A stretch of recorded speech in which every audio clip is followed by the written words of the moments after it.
young narrative. Young, dumb American, arrogant, throwing fits, ripping shit, tearing it, imperative. Then I'm killing this mic no matter where I live. These derelict rappers acting the fool, this embarrassing is flagrant. That's the nature of this entertainment, and we can't even change it. Guilty before arraignment, now the system tainted. But when we speak, they all laugh at us.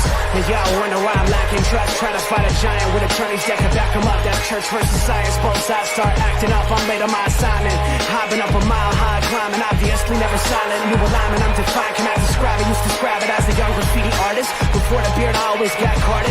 Hit every bar, even though my bar's been the hardest. The scars on my face said I ain't always been the smartest, but I'll show you where my heart is. I said I'll show you where my heart is.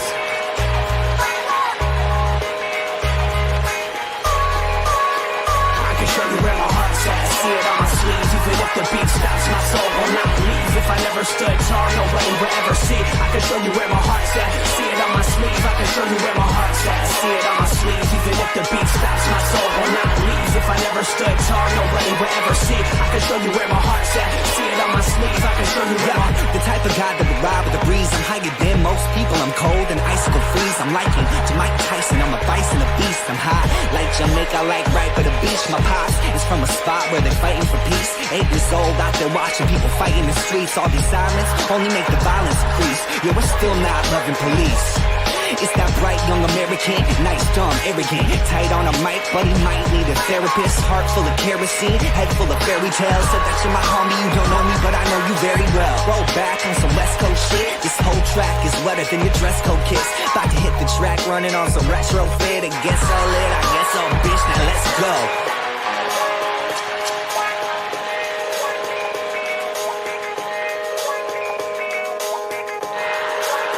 I can show you where my heart's at. See it on my sleeves, even if the beat stops, my soul will not leave. If I never stood tall, nobody will... Ladies and gentlemen, it's Tuesday. A little sports nonsense and whiskey time. Hanging with my boy, Pinky. Got some interesting drink we're going to hear about in a moment. Down one, Robert had some life important issues to take care of this evening, so he's going to take a little mental me time to get stuff corrected, and we got you, buddy, if you need anything, so don't worry about it. Pinky, how you doing, my buddy? What's going on? Good, my man. Good. Cheers. Oh, brother. Cheers. What do you got? What do you got in that little sip of drink there? We had a little leftover handful of blackberries, so I mashed them up at the bottom, letting them soak up the whiskey. Oh, those are going to be yummy later. No doubt about that. So, and I'm almost done with the Buffalo Trace that Jared sponsored the show with. Thank you, Jared Marshall. He knows. He's a good dude. He's my whiskey guy. I can ask him, can you give me this bottle of whiskey? And he's probably got it. And he's cool enough to sell it to me at whatever he bought it for. So, good man. Good man. Friend to have. Yeah. Good man. Especially with the special whiskey. I do need to talk to him. I've been craving a bottle of Eagle Rare. I just don't see him very often at the liquor store I go to. Isn't that the same thing as Buffalo Trace, basically? It's better, but it's better. It tastes better to me. Like Eagle Rare is one of the ones. Like when I pour some Eagle Rare, man, and it hits my taste buds, it's just so good. When it hits your lips, it's just so good. All right. So, all right. I'm feeling frisky. So. Good stuff. Good Apologize. stuff. No, I'm all about a frisky Pinky. Makes things interesting for the evening. that it does. I did talking a little nonsense. I did get to watch Roadhouse yesterday. I haven't seen it yet. I was gonna watch it today, and I got stuck doing a couple other things. All right. So I have to get on that. It's Are you it's a fan worth of watching? Are you a fan of the original? Yeah. Are you familiar with it? Like like the ins and outs? Okay.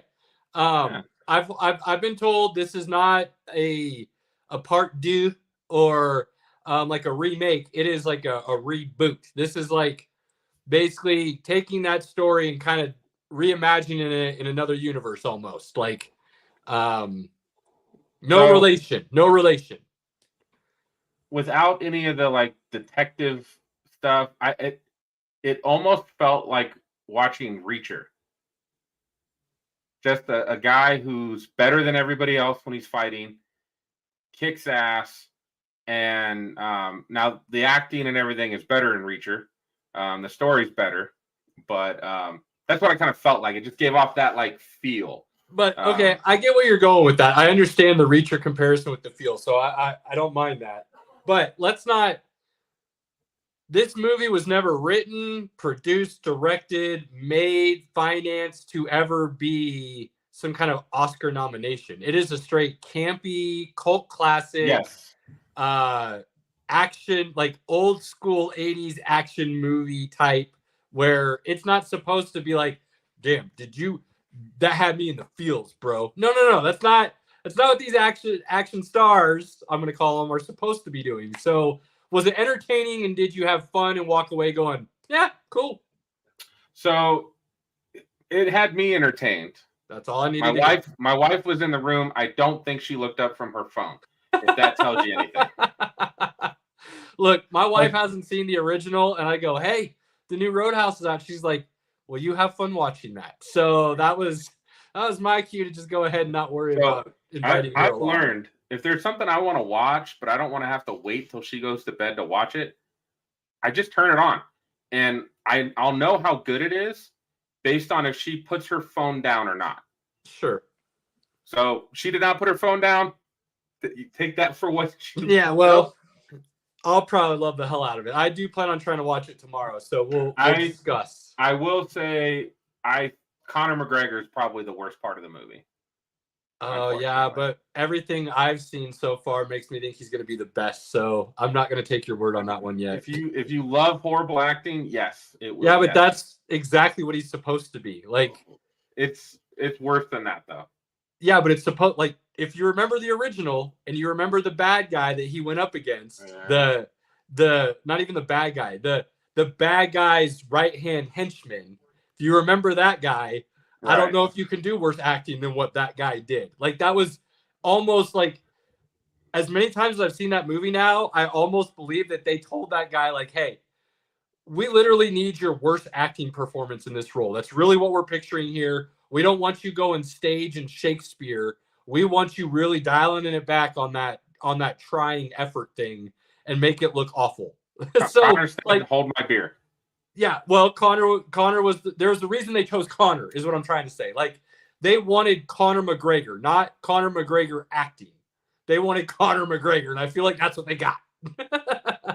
They did well. I mean, they got something. I'll let you know how I feel when I watch it. The wife and I did get through a new one on Netflix called Three Body Problem. For any sci-fi nerds out there, that one's enjoyable. We did like that quite a bit. I saw that, and it is on my list, so that's good to hear. We binged that pretty quick. So, it's just, interesting ideas. Sure. So that's what I really enjoyed. And it's based on a pretty popular book. So, and besides watching the tournament most of the weekend, that was it. That was my weekend. Yeah. That was my weekend. Tournament and hanging out with the family. So, I don't have a whole lot of nonsense that I've been privileged to over the last week. Sometimes that's a good thing. Yeah, I mean, it's depending on the type of nonsense, it can be good or indifferent or bad or who knows. Well, then we're right into sports then, right? Yeah, I mean, yeah. So yeah. I got to give. Well, and we do this from time to time when we talk well about the Avalanche and the Nuggets. This is just what's had to happen. Typically, the Denver is a Broncos town. Broncos. I told you it was coming. Broncos orange runs deep. Now, you told me there was no way it was possible, and I said, I'm telling you, if they keep doing what they're doing, it is no longer a football town. Well, that's good, and that's because the Broncos suck so bad.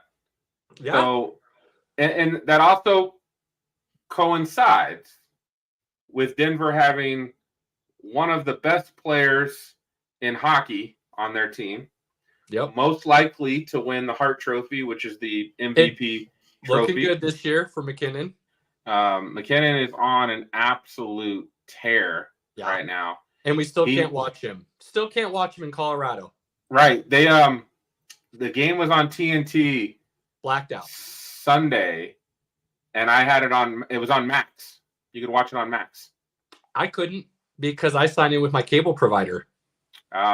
See, I don't have a cable provider. Yeah, I know. I know you don't. So I watched it. It was awesome. Although I was not able to. That's like flipping. the 5th time this year it's been blacked out on a cable network broadcast because of the contractual obligations they have with Kroenke and his Altitude Sports. I had 4 years, dude. We're on year 4. Right. I don't know being able to watch our teams locally. I don't know how the leagues have not stepped in yet and been like, it's the same guy too. Like if it was a different guy that owned both teams, like I could see like, okay, the NBA comes in, but it's the same guy. Both leagues. It's just a really bad look for both leagues. Like it really is. And the fact that it's not getting more national television kind of discussion is kind of odd to me because it's not like both these teams are bad and you don't have to worry about it. These are arguably the 2 best teams in their respective leagues, and the local market cannot watch for the most part. There are these little areas where people can do different things with who they watch TV through where they can still get it.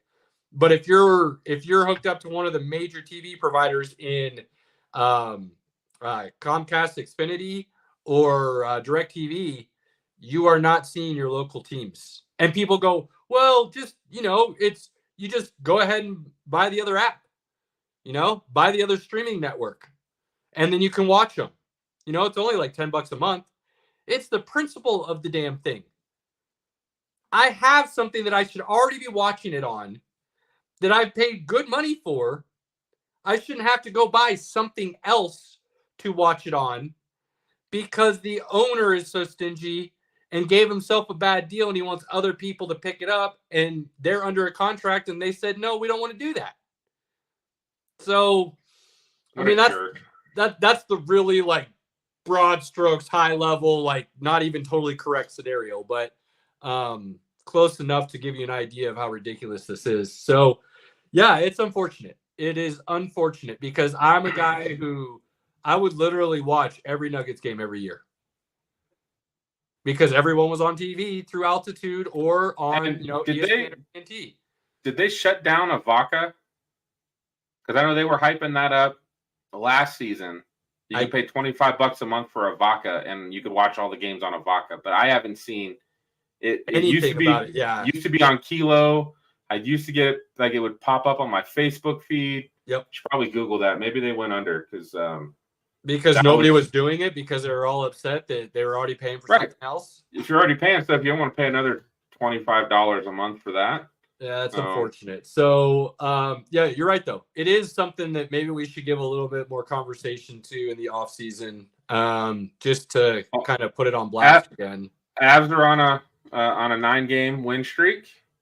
McKinnon is chasing the all-time Avalanche Nordiques point record of 139. He's at 122. Single season point record. Single season, yeah. And then he's got a 20 or 30 game point streak. He's on a tear. Something crazy. Just on a tear. And did you see the move the Avs did this afternoon? Mm-hmm. What'd they do? They gave Justice Noonan an extension. Who's that? He's the backup goalie. Interesting that they're giving the backup goalie an extension. Right before playoffs start. Oh, I know. Well, Francois got hurt, and we haven't seen him since. So I know. And how's that starter doing? It depends on the night. Oh, wait. Didn't I tell you that was the problem last year, and you guys tried to put me on blast saying he played just fine?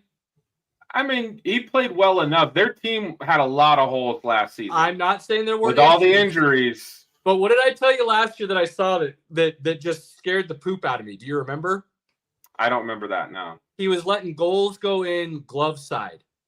Easy goals go in glove side. And that's supposed to be the strong side. Like, that's really supposed to be the side that you allow less goals on because of the ability to snatch and grab and things of that nature with that giant mitt that goes over their hands, right? So while his goals against average wasn't necessarily awful, it was the way in which he was allowing goals that was scary to me. That has gotten worse, I would argue, this season as it's progressed, and not as a whole, as an inconsistency factor. Because he could be insanely hot one night, he could have 60 shots on him and do a shutout. The following night, he could have 20 shots on him and have 6 goals scored. Now, I know that's extremes, right? But trying to throw an example out there of how inconsistent this guy can be from game to game is going to be the Achilles heel of this team going into the playoffs. So it's going to be interesting to see how they strategize series to series to put that deficiency at less of a disadvantage. Not that I get to watch every night, obviously, because they're blacked out. But the nights I have got to watch, he's done a pretty good job. There's just, again, some lapses on defense that causes some issues. You know, and again, in the NHL, we're not going to see a lot of the old school 90s, goalies that like literally shut it down all the time. The scoring is too good. The players are too good. The pucks are moving in ways that they like. The way guys can skate and shoot the puck now is on a whole different level than it was before. And that makes it much tougher to be a goaltender. It makes it tougher to really judge, how good is the goaltender. All right. Oh, I saw one the other day, man. It's just like the puck was coming in. He was all ready. And then it just barely touched the guy's like stick and it redirected midair. What are you going to do on that, right? And that's the tough part. Like the great goalies, like the great ones, find a way to stop those ricochets more often than not. It's like this innate superhuman ability, right? The good goalies that you can win with and even a Stanley Cup with, but they're not going to necessarily win you games. They're just not going to lose you games. Those ones are maybe 50-50 on those ricochets, and if they can stop them. And then your average to below average are allowing those more often than not because their fundamentals are terrible. They're not putting themselves in position where their body might be able to catch it and things of that nature. So it is, I mean, the game's definitely changed. It's evolved. Like you said, bigger, faster, stronger, just like every other sport that we're seeing. And I think they're just, again, the athletes are better. But what they can do with that puck now is on. That's what I was just going to say. Thank you, because that's what I think is the bigger difference. The imagination guys have with the puck now that wasn't there before, is wild. I mean, guys are doing things with the puck now that had they done in a game even a decade ago, coaches would have flipped out on. I mean, it just is, and teammates might have even done it. Because it's a trick shot. You can't do it consistently. It's like the Mighty Ducks and the knuckle puck. Right. Like nobody's going to give you time to line up and do that. But now guys are flipping the puck up onto the face of their stick as they're skating 20, 25 miles an hour down the ice and carrying it and then flipping it another 10 to 15 feet across the ice to their buddy who's knocking it out of midair into the goal. And those are things they're practicing. So you want to see that during a game now. Or the way guys are I don't know what you call it, dribbling the puck. I don't know what you call that. Moving with the puck. I've never even thought about that, and I don't know what to call it. And I'm just realizing now that I've never thought about that, what that would be called. But you know where I'm going. The way they're being able to handle that puck as they're moving down ice. You see more guys now doing that regularly, as where back in the day you were only seeing it from a Gretzky, a Messier, a Lemieux, a Yager, those types of guys. And now it's an average thing for a majority of players to be able to have crazy handles. So it's fun to watch. Cody will be coming on before playoffs start so that we can really dive into what to look for and expect. Have we got him lined up yet? I've talked to him. We'll make sure we lock it down for sure, but he said he'd find a way. So we'll make it happen. I do have to mention the game on Sunday. As we're down 4-0 to the Penguins, which they hadn't beat the Penguins in like the last 8 games or something stupid. Down 4-0, they came back and won in overtime. Yeah, amazing. It was amazing. That's where I just this team feels different than last year for sure. So, well, they're healthy for one, for the most part. Last year's team was thin, not nearly as deep as the championship team. It started off the season thinner and got even more thin as the season went on because of injuries. So by the time they got to the playoffs, they were hurting. This team is not in that position. So you're seeing completely different level and back to that championship standard, if you will, from this team, which is really fun to watch because when this team is on, the way they like to play, as people saw during the championship run, they like to play fast and aggressive. And Pinky, you know me, I love my defense. I love the big boys in the line and down in the trenches more than anything, and running the ball. But what do I love more than anything? Scoring. I'm an offensive dude. Now, I don't care if you run it all game and just destroy the other team. I love seeing people just take away the heart and soul of the other team because you cannot stop them from scoring. I absolutely love that. If I'm the offense, I always think I'm going to beat the defense because I always have an advantage in my mind because I know what I'm doing and they don't. Like, I'm just always going to feel that way. So when this Avs team is rolling, you see an offensive juggernaut that is good defensively because other teams are so scared of what's coming at them. They almost are never aggressive back because they're worried what might happen if they screw up. You know what I mean? So I love watching the Avs get back to that standard. And then, in the other locker room within that arena, you've got arguably the best team in the league right now, regardless of record. They are the defending champs. I do feel like, and I've said this out loud a few times now, and nobody's flat out told me I'm an idiot, so they might believe there's some truth to this, even if they don't want to admit it. But the Nugs have had this almost feel of coasting through the regular season and still smoking people.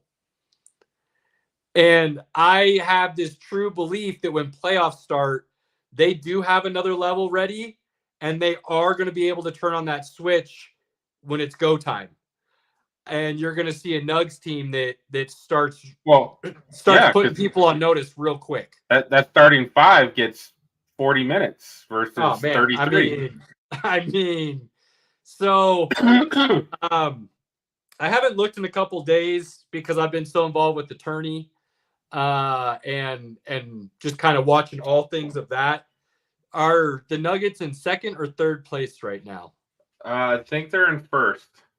Are they in first again? Because I thought they won. Jumped up for a second. They had a half a game and then they lost. The Nuggets are up a full game. It'll be a half a game if the Thunder pull out the win from the Pelicans. Okay. Tonight. So I mean, like I said, now Boston has the best record in the league, and that's fine and dandy. I do think they can give the Nugs a run for their money. They just gave up a 30-point lead and lost to the Hawks. Get out of here. Pinky, what have I told you about their superstars? I mean, they're inconsistent. They're inconsistent. Now, I've said that this is Tatum's most consistent season so far, and I still believe that.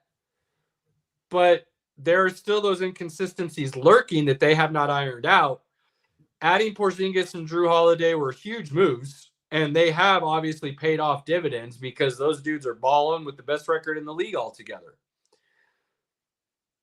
I still, though, say, who's going to stop Joker? Not a damn person. I mean, plain and simple, not a damn person.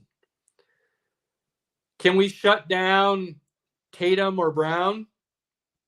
yeah, for the most part, Aaron Gordon will do that on whichever one he chooses to for the evening. So then you've got one or the other, Drew Holiday and Porzingis, right? Well, Porzingis is the third option, and Holiday is going to be your fourth option. Well, Holiday is going to have probably KCP on him, if I had to guess, if you're talking about that matchup. So those two are probably going to cancel each other out.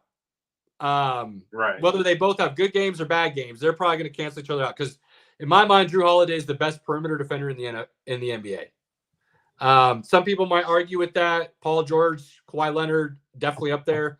I think Holiday is crazy underrated, especially on the guards, not just perimeter, which PG and Kawhi might play more of the small forward guys who aren't on ball as much, not in the pick and roll situations as much. So Drew Holiday's on an island a lot more by himself, in my opinion. So then you start talking the interesting matchup, which would be Michael Porter Jr. and Jamal Murray. Now, we don't necessarily have anybody to put on Porzingis. It's going to be Jokic, which is fine because his defenses continue to improve, and Porzingis isn't going to go off for 30 or 40 a night, most likely. And if he does, that probably guarantees a Nuggets win because it means you shut down the other two top guys. So if Porzingis is your top guy, you're probably having a good night as a team. Now, Brown is probably going to have to play on MPJ, or Tatum will. One of them's got to be on Gordon, and then Holiday is either KCP or Murray. That puts, in my opinion, the Nuggets at a better situation as far as what they can do offensively versus the defense than what I see the Celtics being able to do against the Nuggets defense. Because, again, the Joker card, the wild card, is the Joker. Right. And KCP, Horford, take your pick of anybody else, is not going to be able to do anything to slow him down. They just don't. AD used to play Jokic well. That ended last year. And the Lakers don't have a Dwight Howard or a JaVale McGee that they can just run out there and just beat up on him and not worry about fouls. Nobody in the league has that right now. So rolling. I do believe that. And it's not a biased homer take. That's just me being as objective as possible when I look at what's out there. Now the one team that does scare me more than the Celtics, honestly, if they're fully healthy, just because they have the right pieces that can go off in different scenarios equally, depending on how you want to guard them, and that's the Clippers.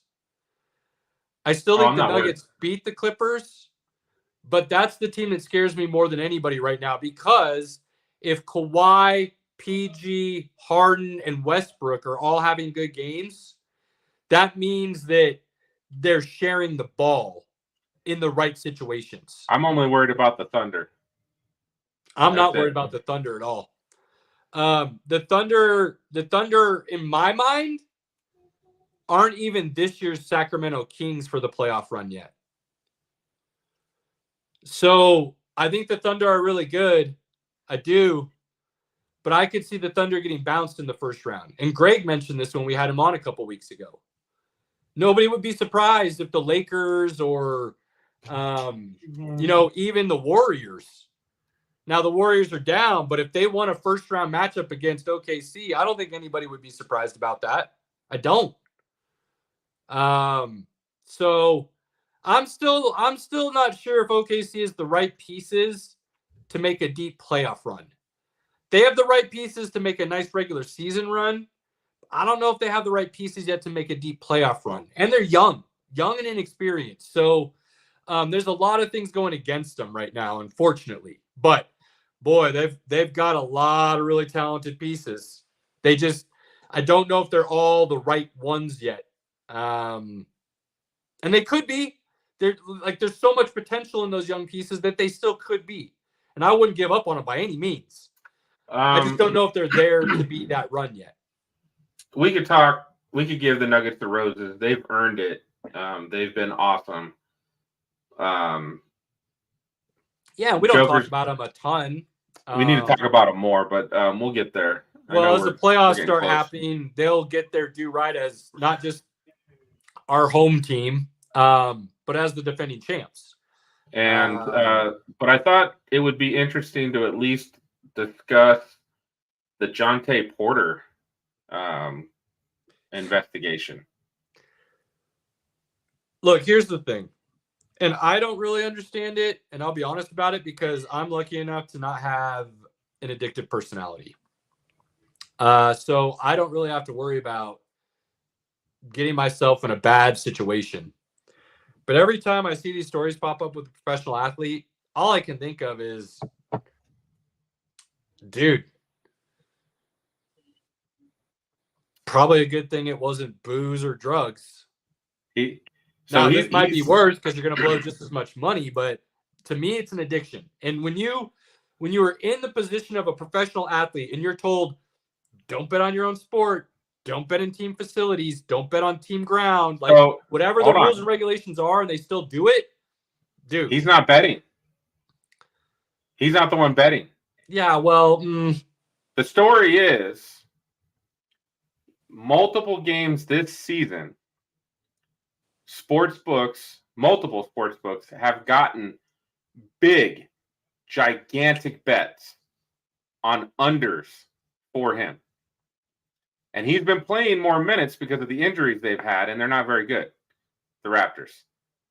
Well, on these games, it just so happens that it's not point shaving where he misses some baskets and fumbled a rebound or like any of that.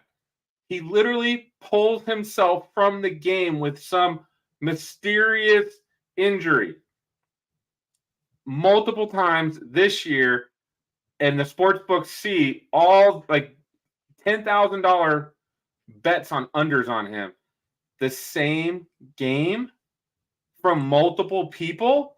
He's betting. He's not betting. He might be the one. He might not be the name that placed the bet. He's betting. Like, he is getting a cut of that. He's getting a cut somehow, some way. Yes, a couple times I could see. Or he owed somebody some money that they were like, but you need to do this. It's like, one or two times, okay, maybe a coincidence. But it's like up to like 6, 7, 8. Like, isn't it like a good handful of times now that they're looking at? But it's all like mysterious stuff. Like, my stomach hurts. Oh, yeah. I've got this eye issue. I'm having a hard time seeing. But you're like, wait, we didn't even see you get hit in the eye. Like, how? So yeah, just really weird stuff. I'm hoping that Michael Porter doesn't have anything involved in this. He's got a lot of money. I don't see why he would. I would be embarrassed. Man. It's not about how much money you got. It's about that rush that you feel when you do it. I'm a gambling man. I am enjoying it. It makes these games a lot more enjoyable. I'm really pissed off that I had Jonas Valanciunas 8 rebounds tonight. He played 11 minutes and pulled himself from the game. He's not been back in. He's got 6 rebounds. Are you kidding me? Same kind of thing. Like, we're like, wait, why is he not in? Why has he not played another minute? He played 11 minutes. He hasn't played another minute? Yeah, that's tough. They're down 1 point. Why is he not in there? He's one of their best players. I don't know why the coach hates him, or the coach was like, yeah, I bet on your unders tonight. Yeah. So I need to sit you down. Gotta wonder sometimes. Makes you wonder. It'll be interesting to see how that comes, how that all washes out. He has been pulled, I believe, for the time being. I don't think they're letting him play at the moment. So we shall see.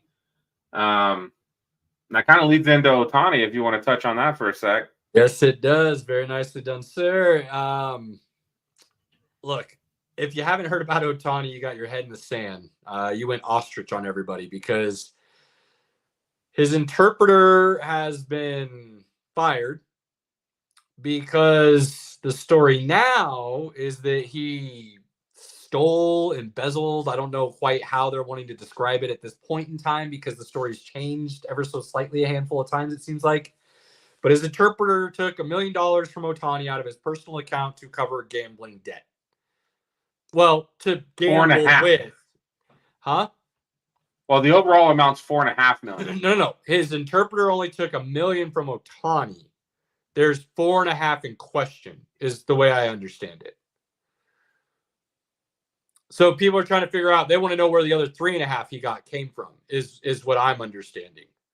Because it didn't come from Ohtani. Only $1 million came. 2 different $500,000 withdrawals is what I understood. Now, if I'm wrong, I'll have to go back and reread some things. But the way I understood it was $1 million from Ohtani, 2 different $500,000s. And then the other 3.5, they're still hasn't been released, and they know, or they're still unsure what he did or how he got it. But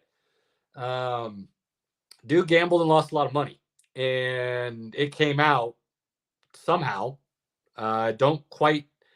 We don't quite know how exactly it came out or why it came out, but it came out. We're still waiting for a lot of details. Ohtani came out and gave a statement. He really didn't have to do anything, but obviously felt the need to do something. So basically came out, gave a statement saying he had no knowledge. Guy had access to his accounts because Ohtani trusted him as his personal interpreter.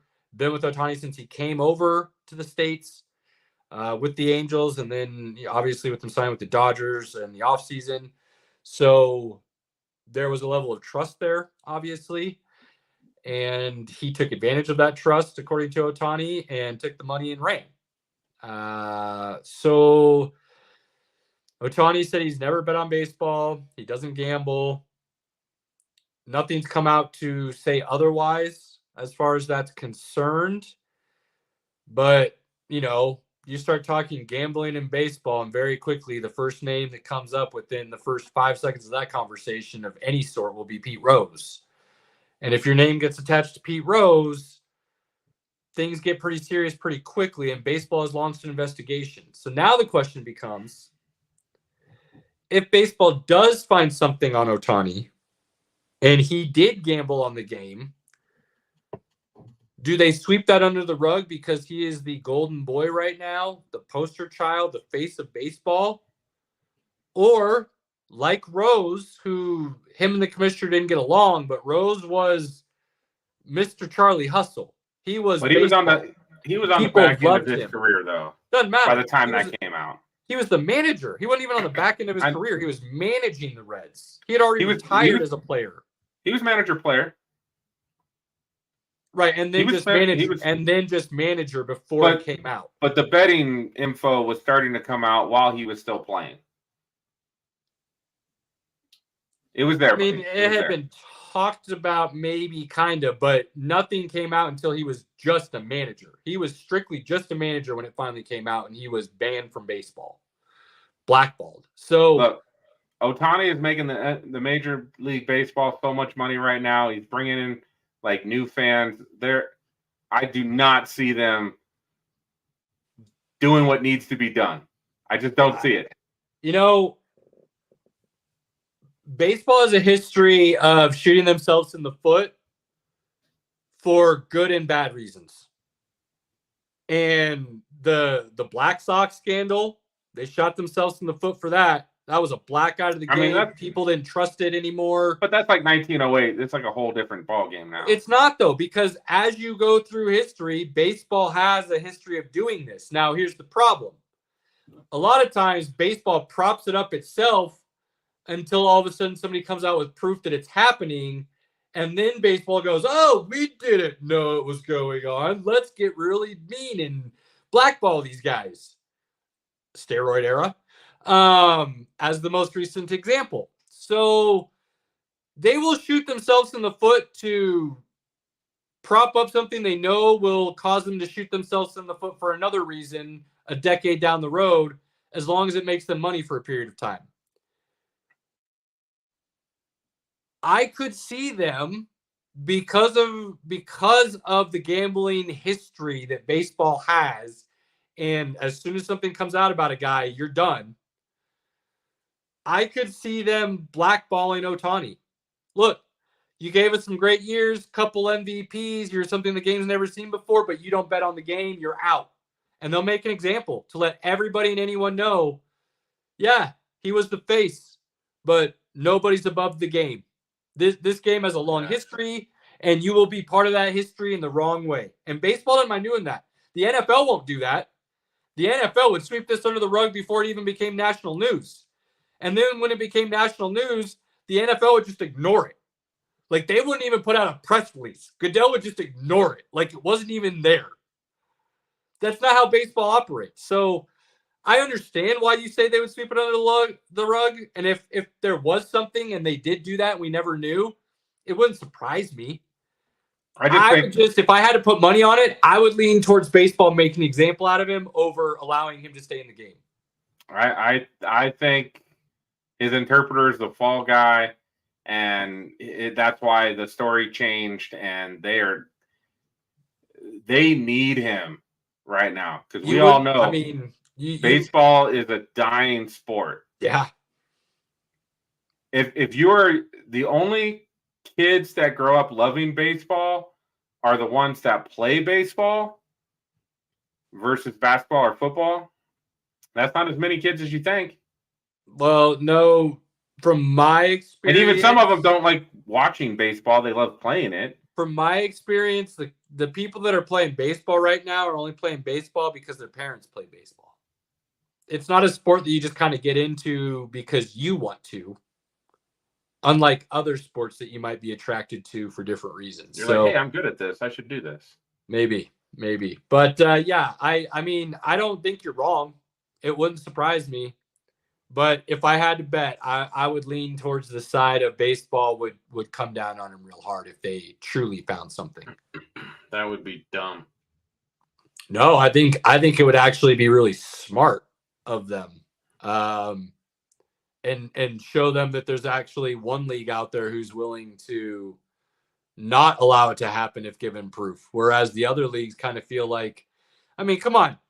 The way the NFL has handled it has kind of been like a slap on the wrist, depending on who you are and what the offense was, comparatively to some of the other situations. So it's almost like the NFL gives you one freebie.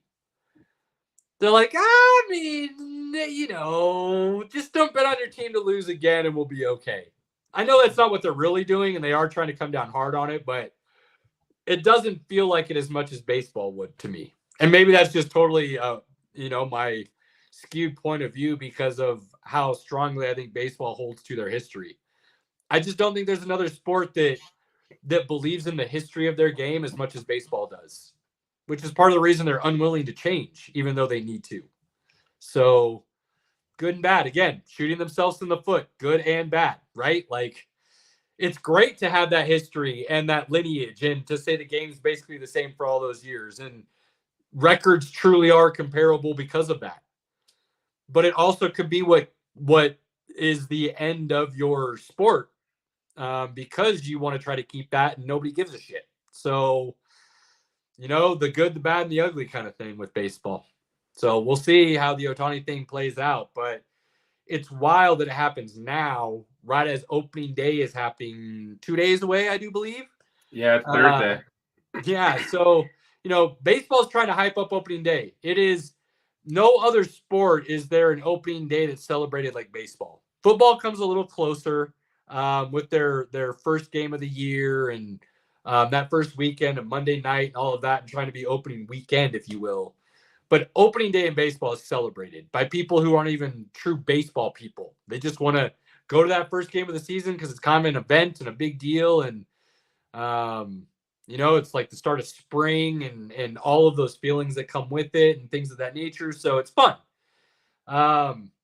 And baseball's not going to get to celebrate that without having to talk about this situation this year. That's not going to happen.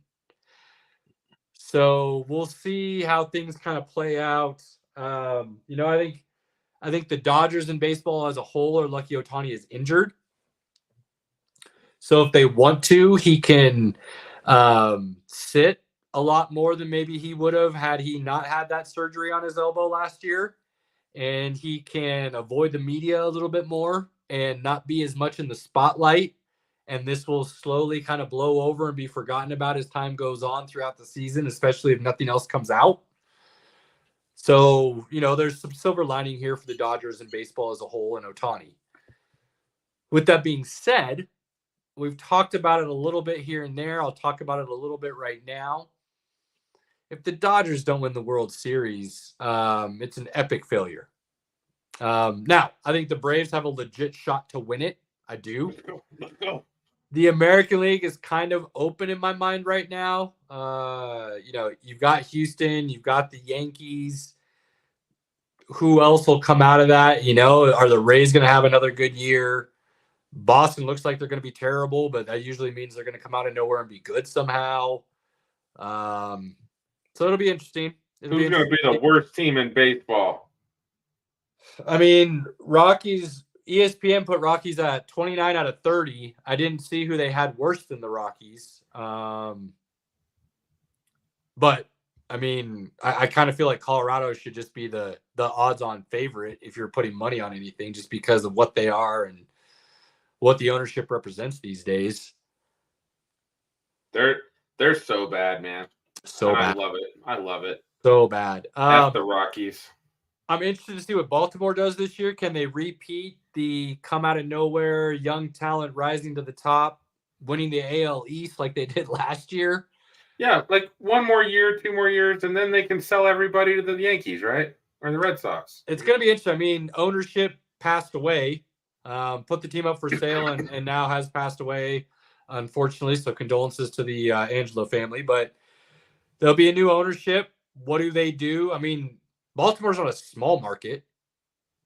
I would consider them a larger market. They've just been horrible. They're on the for East so Coast. long.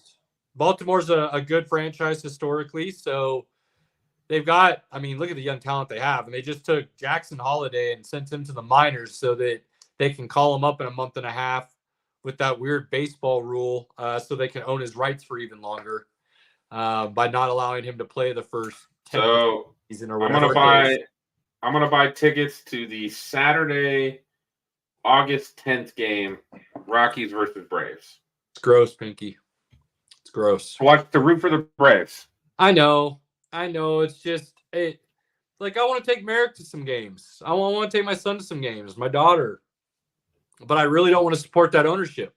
Regardless of who I'm rooting for in the stadium, a ticket to the game is still supporting the ownership. And they are just bad. They don't give a shit about winning or the fans. They give a shit about making money. So it comes off as maybe they like the fans because they want to throw out one hell of a fan experience at Coors Field, which credit to them, they do and they've been doing. Coors Field is a great ballpark. It's entertaining. It's fun. But, man, it sucks to know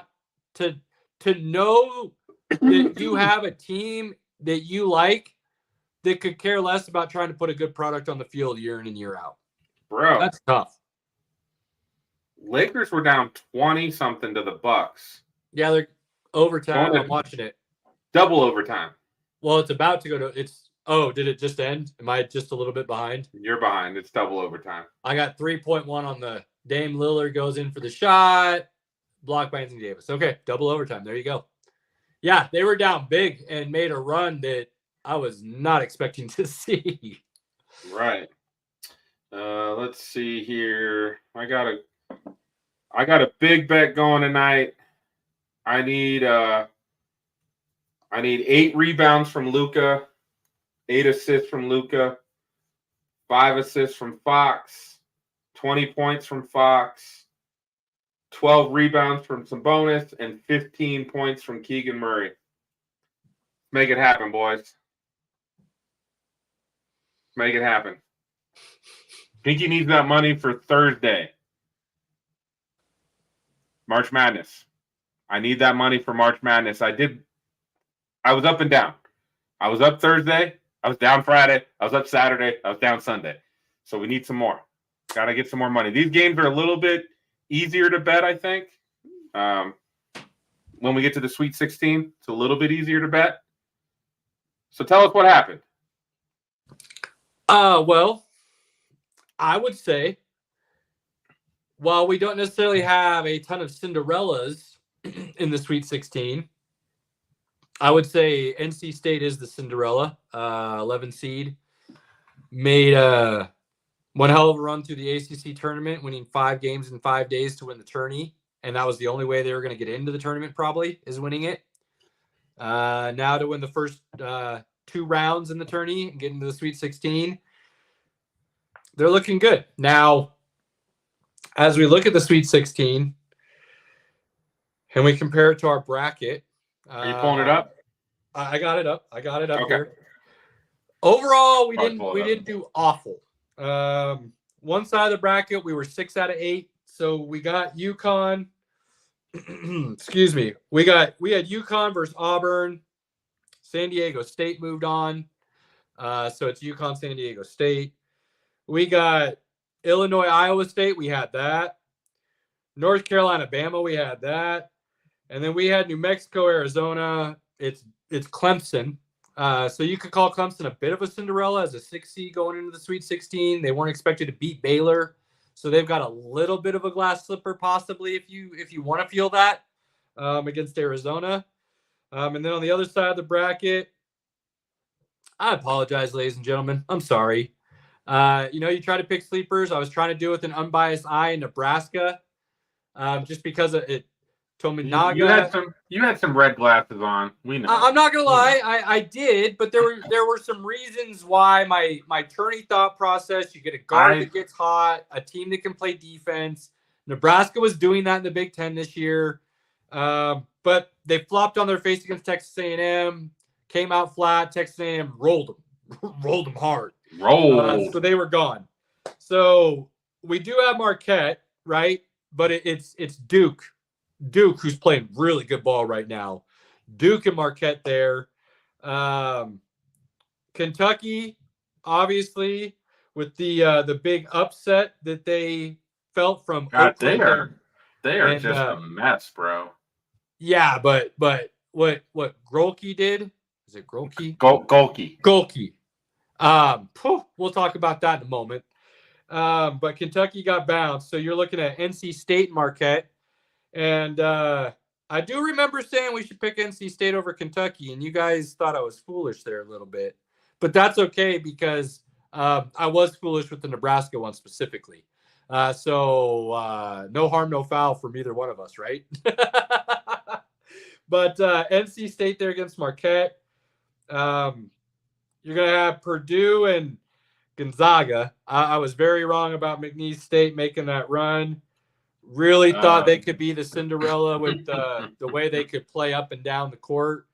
They looked bad against Gonzaga. Gonzaga just ran them out of the gym that first round game. So Gonzaga playing good ball. Gonzaga and Purdue, that could be a good game.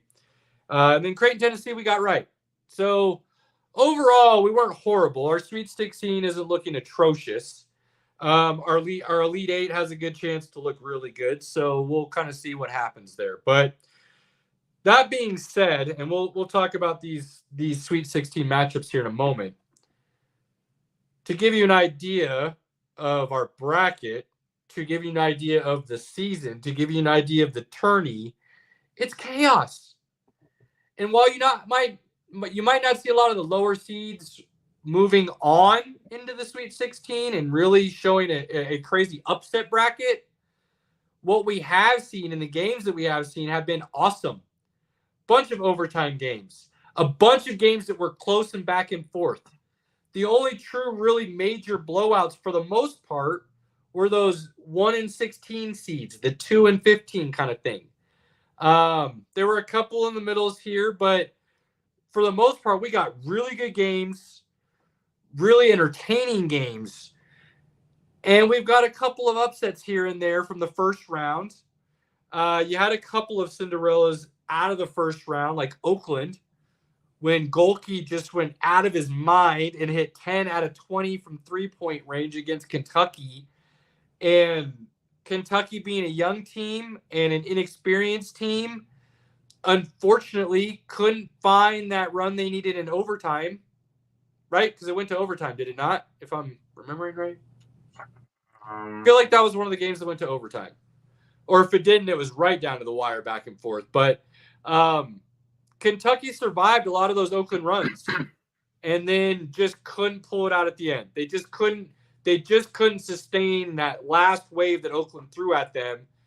And unfortunately, they lost. But, people came at Calipari like,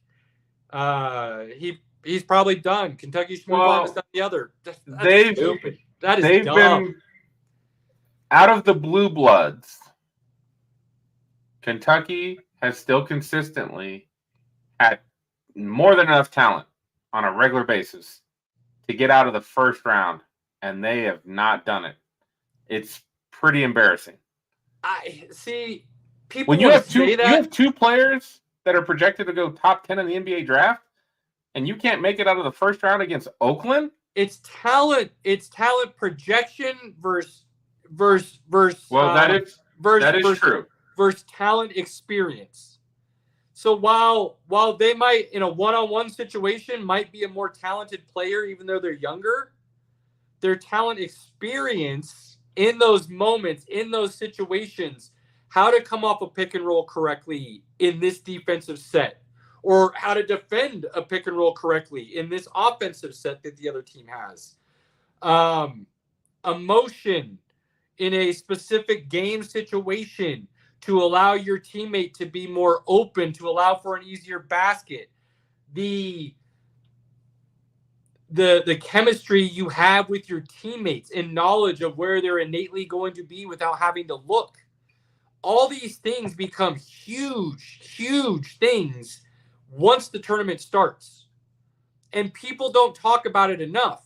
And that's why you see some of these smaller teams, these mid-major teams, these lower seeds, able to make these upsets year after year after year after year against what a lot of people consider more talented teams, because they're juniors and seniors playing against freshmen and sophomores. That is very good point. We can definitely agree on that.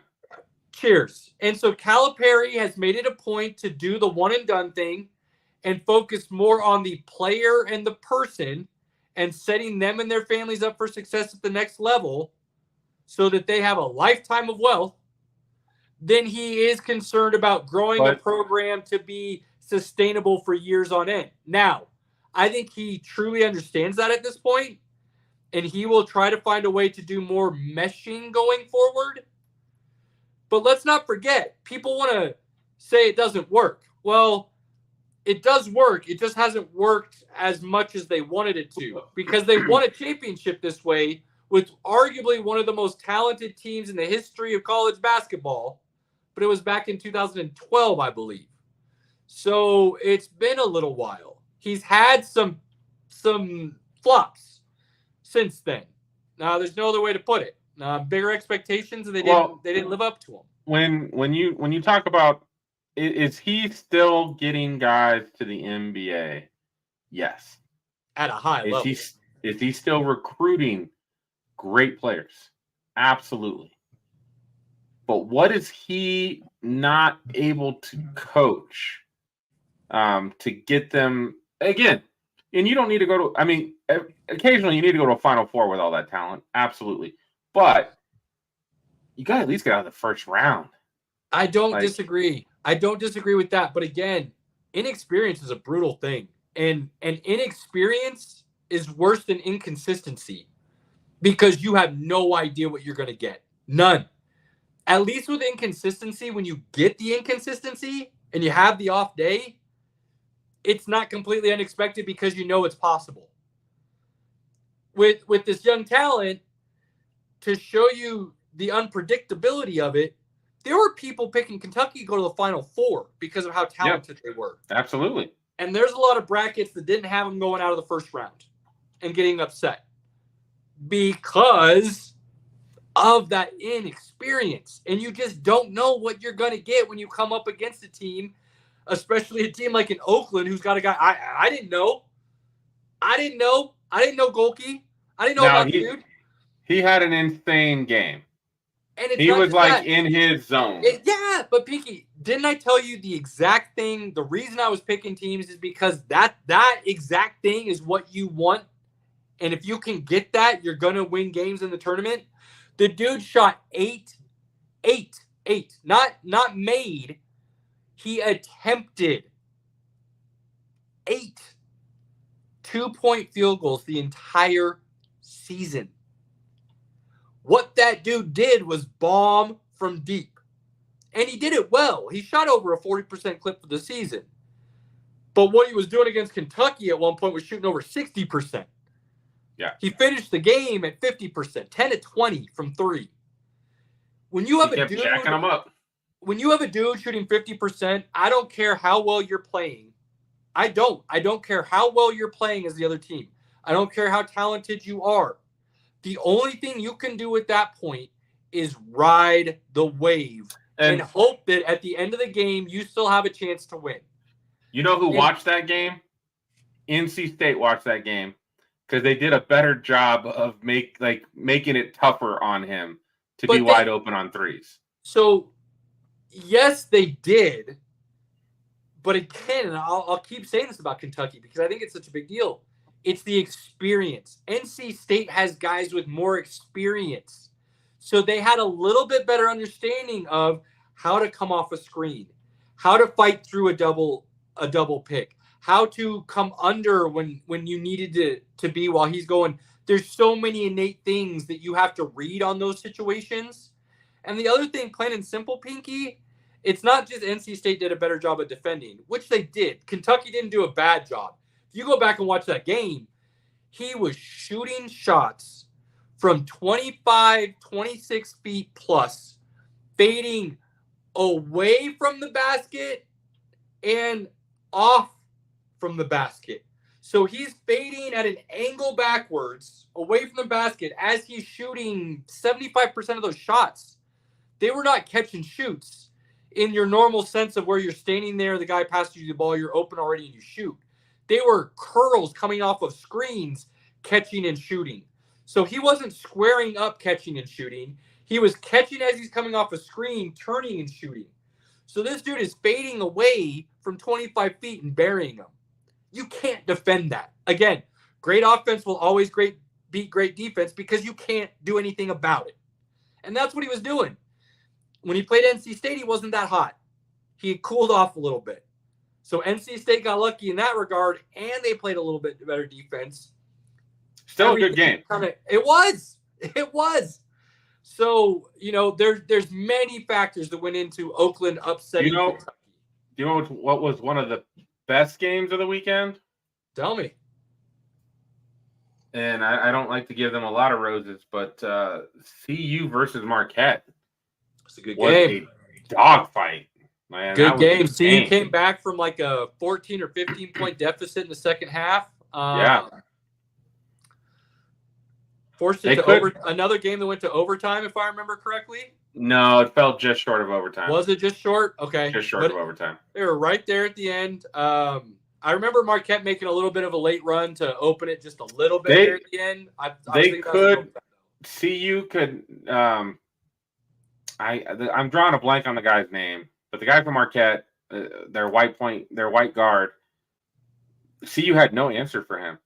He would get right into the lane, and he would either do a little shot over guys, or he'd dish it off for a wide open shot. Like he had a great game. I'm sitting there texting. There was two of my friends that are big CU fans because, of course, they went to CU. And they're texting me, and I was just like, CU needs to guard the white guy. Guard the white guy. You won't say that very often, but guard the white guy. They just couldn't do it.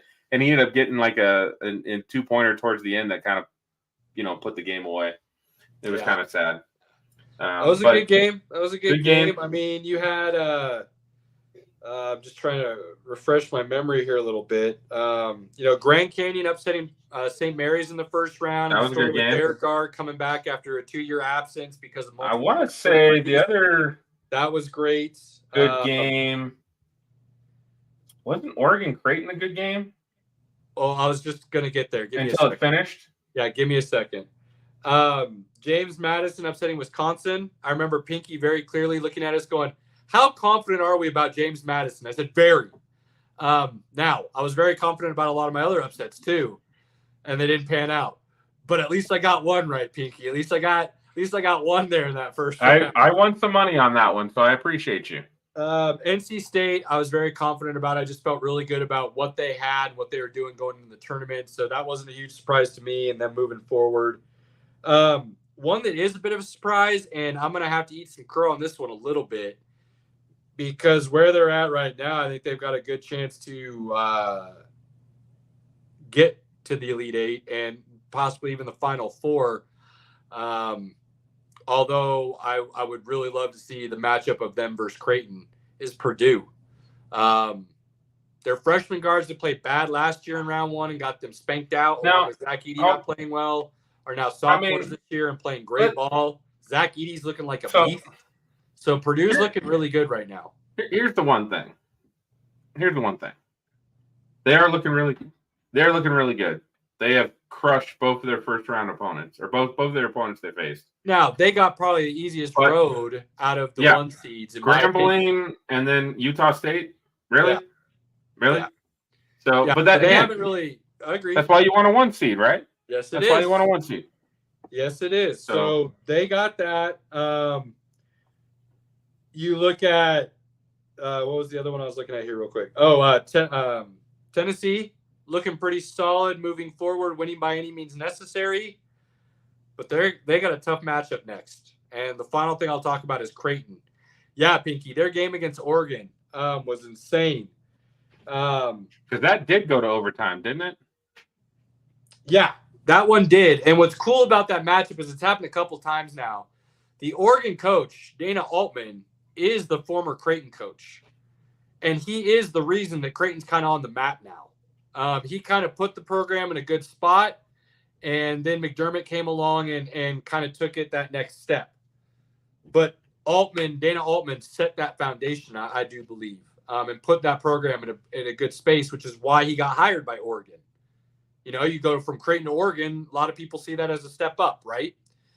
That might not be the case as much anymore. I mean, it's still Oregon. You're backed by Nike. It's a big move for any coach, don't get me wrong. Right. But as far as programs and what they do on a national competitive level now, pretty equal. Some might even say Creighton's better now in the national rankings. So great game, back and forth, did go to overtime. Creighton found a way to win, and they're finding ways to win, in which is it's showing their experience from last year's run, where they barely missed out on taking that next step to the Elite Eight in the Final Four. So what you're seeing is a team that is experienced, that brought a majority of the guys back, added a piece here and there, lost a piece here and there, and is in a really good spot to make a really deep run. The team that I actually believe is going to be in their way right now is a team that I actually thought was going to get bounced in the first round, and that's Gonzaga. And when I look at Gonzaga versus Purdue, yeah, Purdue's playing really good ball, but they haven't necessarily played anybody. Gonzaga's playing out of their minds, it looks like right now. And you could argue they haven't necessarily played anybody either because of what Kansas is and the way they finished the season. Not a lot of people expect them to do much in the tournament anyways, but there's still some talent on that Kansas team. Hold on. Wait. Let me finish this point real quick. Hang on. Let me finish this point real quick. And I thought McNeese State was going to be a Cinderella. So I do put some credit into what Gonzaga did in blowing them out and shutting them down. So Gonzaga is playing really good basketball right now. And I like them to beat Purdue. Now, I'm not super high on Purdue. I did just give them their roses, so congratulations to them. But the way I'm watching Gonzaga play right now is insane. And the reason I brought Gonzaga up to be Creighton's possible issue is Nieminen. I'm probably saying that wrong or not right. But the guard for Gonzaga transferred from Creighton. He was Creighton's starting guard last year on their run, transferred to Gonzaga, and now is starting for Gonzaga, and they're making a little bit of a run when people didn't expect it this year. So that could be a really interesting. If Gonzaga can beat Purdue and Creighton can beat Tennessee, which is their excuse me, their Sweet 16 matchups, those two would face in the Elite Eight to go to the Final Four, which I think would be an insane matchup because there's a lot of similarities in personnel and play style. So sorry, I was just trying to get through that point, Pinky, real quick to get to that moment of silence. I'll shut up. What were you going to say about Kansas? I was going to say, I mean, they played as well as they could for the first half without their best player. McCullough is a difference maker when he's on the floor. That second half started. They actually had the lead at halftime. So I will disagree with you, and this is why. The score might have said that, but watching the game, and I think I even texted you this right at halftime or right as the second half started, I don't know why, but it just Kansas looked like they were just going through the motions that entire game. They never looked like they had an edge about them at all. I didn't see that because they were getting some good play from Furphy, one of their young players who may or may not be back based on his potential. And they were getting some play from one of their other backups that was good. I saw talent on the court, Pinky, but from my eye, and this is just, maybe just because I played the game at every waking moment for a lot of my life for a period of time. It felt like a pickup game where you see guys kind of try hard for a little bit or for a possession here and there. But overall, you're just kind of going through the motions as a whole. I just disagree with that for the first half. Second half, I know a lot of people do, but I saw it in the first half. And that's the problem is because I saw that in the first half, I didn't feel good about them winning the game as a whole because I was waiting for it to catch up to them the whole time.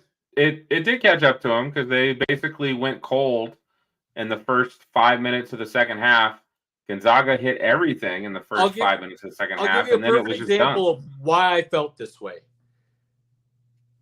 On back-to-back possessions, I watched them run a set where Dickinson got a dribble, or he got an inlet pass from the top of the court from the guard, and they went to go run a couple dribble handoff sets, and the guy came off the screen for the dribble handoff in such a way that he went wide, which allowed his guy to stay on his hip so you couldn't hand it off.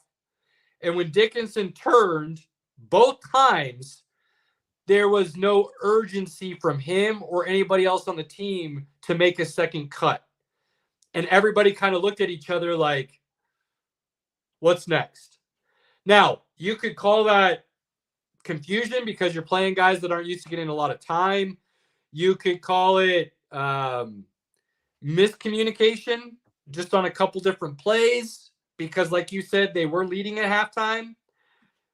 But the way I interpreted it, based on my eyes and what they saw, was guys who were kind of like, dude, we're already in the off season. And not that they were not trying, but for whatever reason, that's where their minds were. And I only believe it more after what the head coach came out and said after that game, which to me, you cannot say as a head coach. You cannot come out in the postseason, last game of the season in a loss presser and say, basically my mind's been on next season for the last month. Can't do it. Say that. Cannot do that. So once the two guys got hurt, I understand his thinking. I wouldn't say it. That should be as a coach. That should be as a coach, especially a Hall of Fame coach like Bill Self, where you do your most coaching, and it sounds like he did his least coaching. And so what I saw was then confirmed by the head coach in his post-game press conference, at least for me. So it's a tough loss. I mean, McCullers is out. He wasn't going to play. You didn't have Dickinson for the Big 12 tournament, so you already put yourself at a disadvantage with your seeding going into the tournament. It's just a tough way for Kansas to end the season. It just was. Unfortunate, unlucky. You can't win them all. But as a coach, man, dude, that hurt to hear because to me that sounded like a guy who kind of gave up instead of trying to coach these younger, inexperienced guys up to make a run still. Because you still had talent on the team. You just chose not to use it. And they got pretty good play out of a couple guys. It just the game against Gonzaga, KJ Adams did not have a good game. Dickinson had an okay game. Furphy was having a good game for a little bit.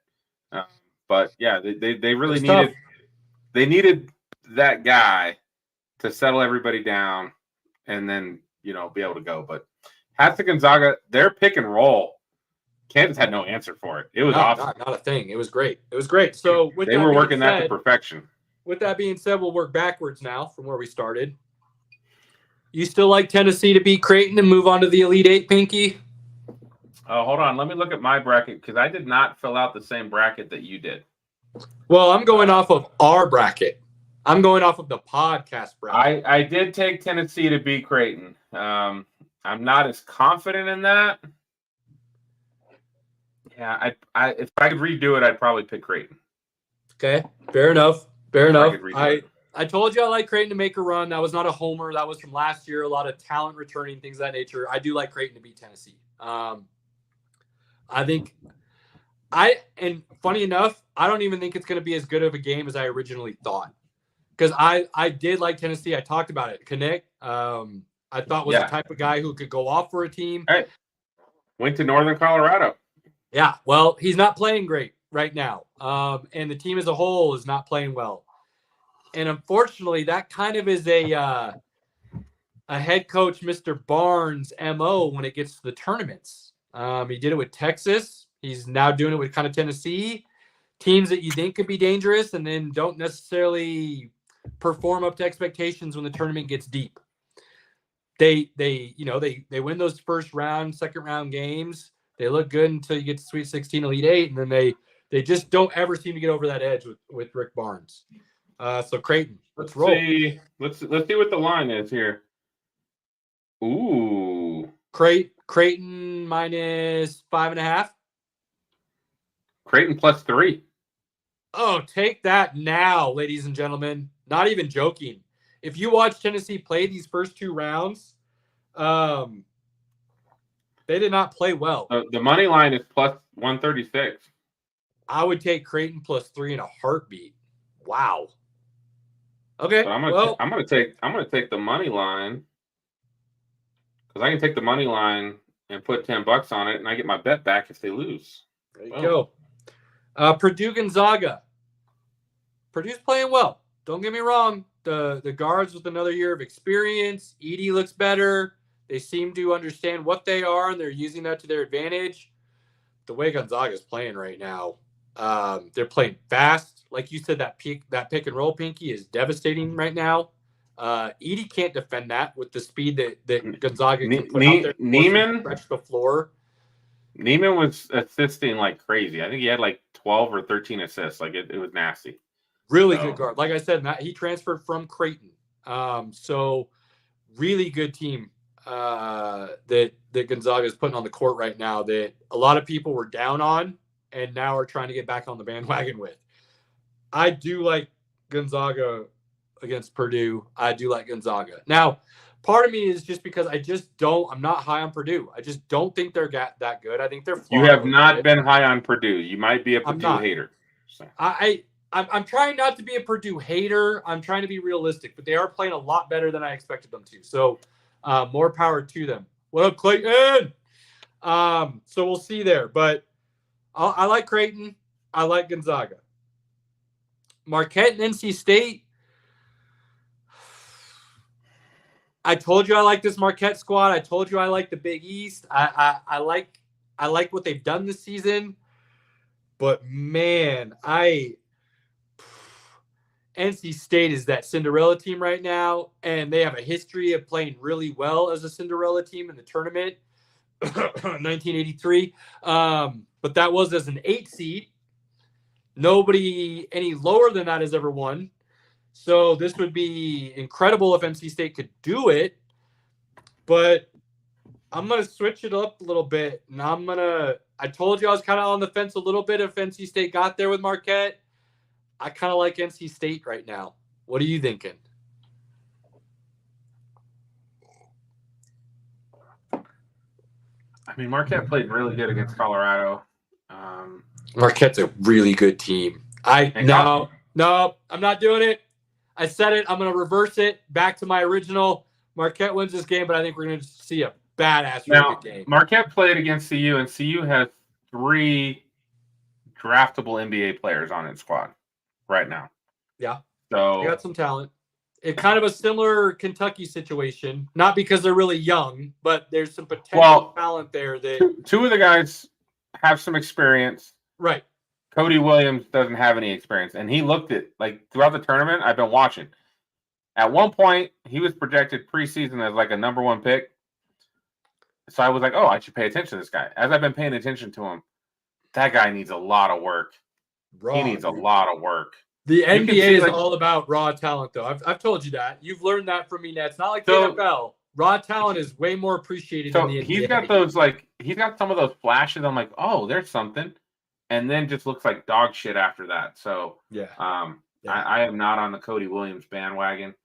Well, stop talking about Colorado because you've already talked about him way too much. Okay, but I think that's like Colorado. Marquette played a tough team. Okay. That had some experience. I do think Marquette will win that game.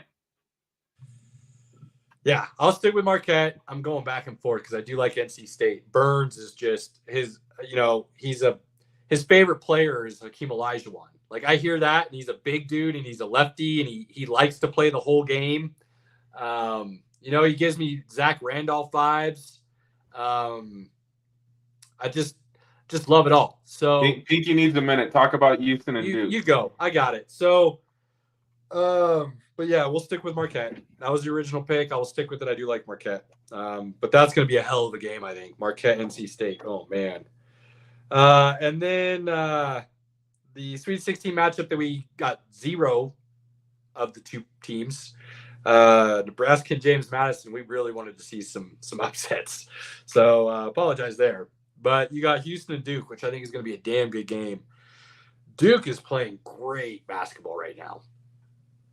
Houston is playing great basketball right now.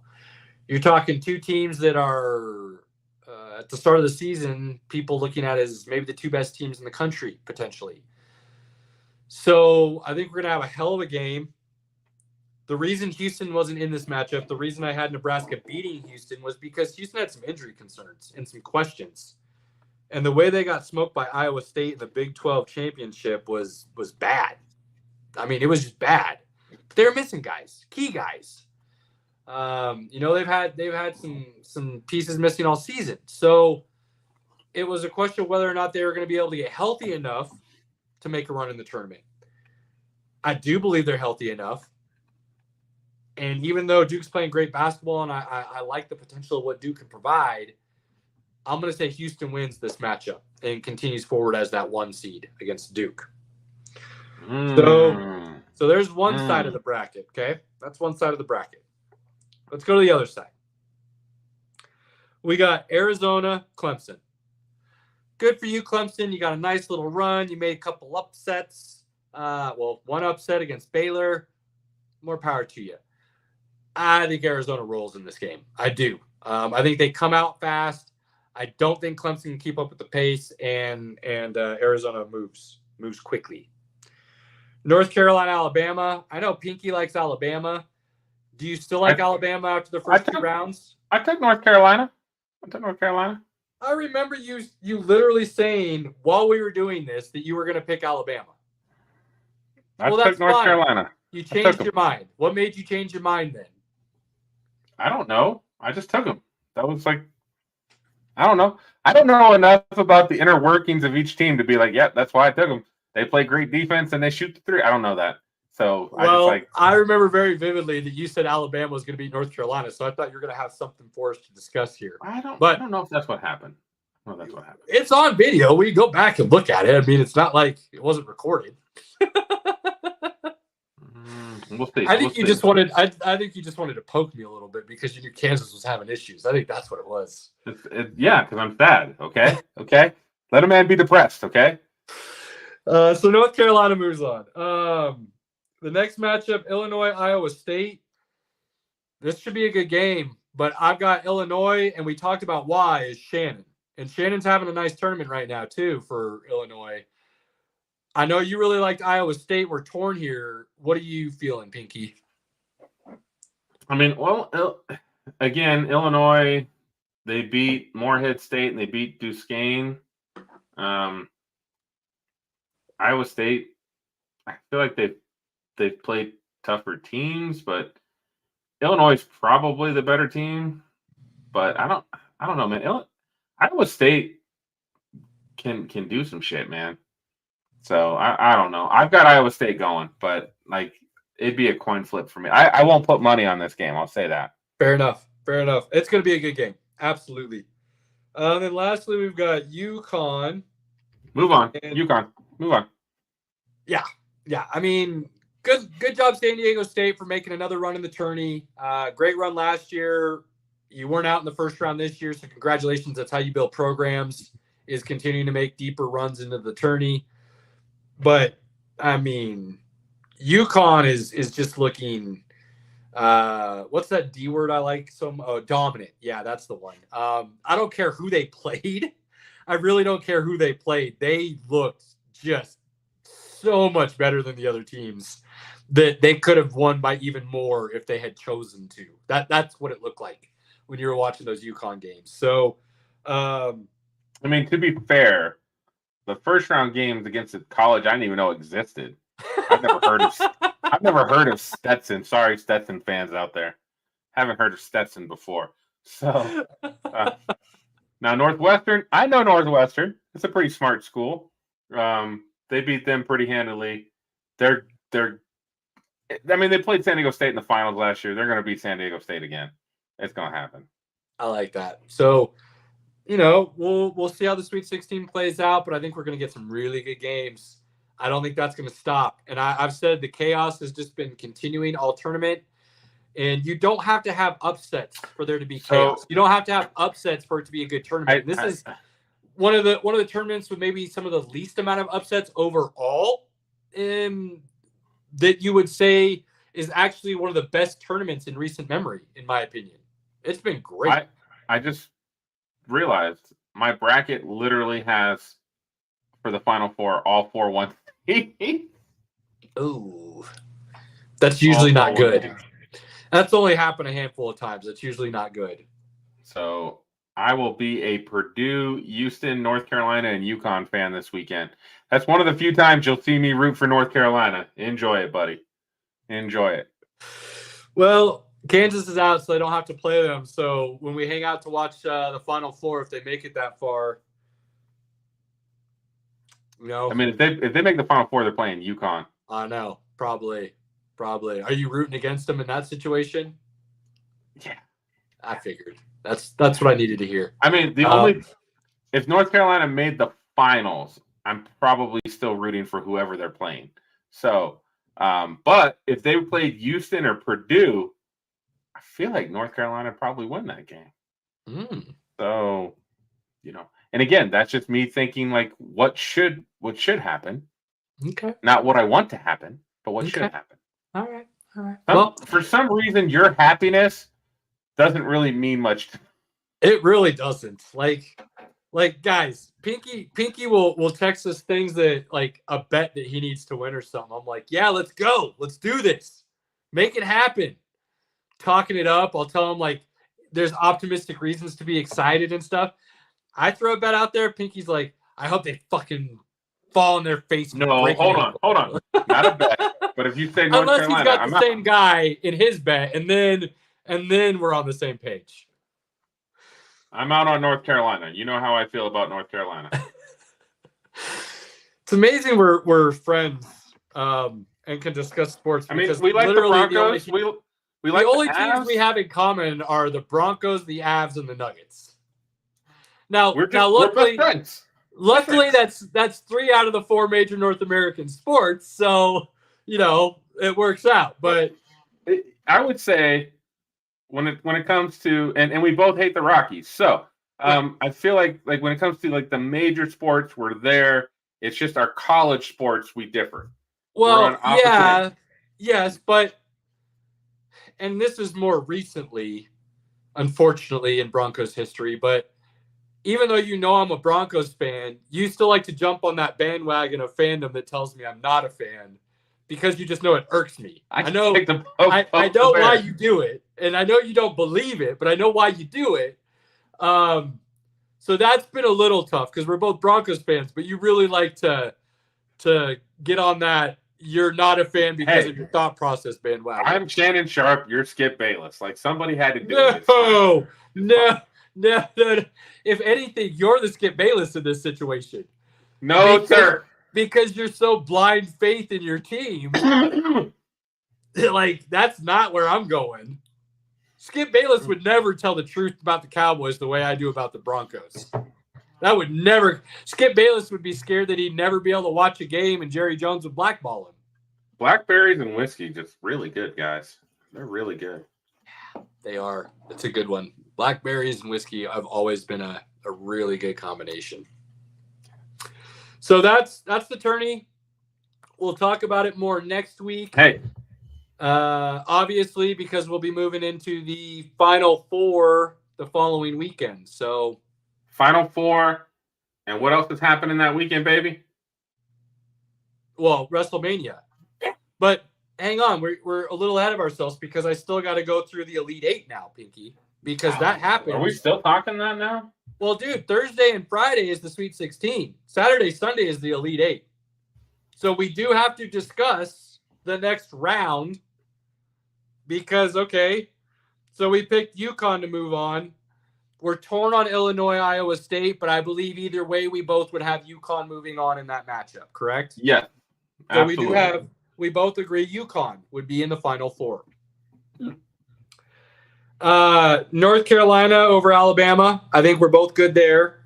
And Arizona over Clemson. There's no issue there. So you're looking at Arizona and North Carolina. I know you're going to be rooting for Arizona, but rooting. No, man. Look, I will say one thing. At this point, when Kansas is done, it's all about my bracket. Let's go North Carolina. All about your money. I like Let's that. go. Okay, so we got North Carolina in the Final Four. All right. Yeah, that's where it ends. I got UConn versus North Carolina. I got you. I got you. Get there. Let's get to to the Final Four. They get to cut Four. down the net. They get to feel good about themselves. All right. So we're good with North Carolina, UConn Final Four, 2-1 seeds on that side of the bracket. Both move on. The other side, you're going to be looking at Houston and Duke. We think Houston wins that game. So then they'd be playing Marquette. Between Marquette and Houston, I like Marquette in that situation. What would you say? I know what your bracket says because you just told us you got all the 1 seeds, but do you feel good enough to still say Houston would beat Marquette?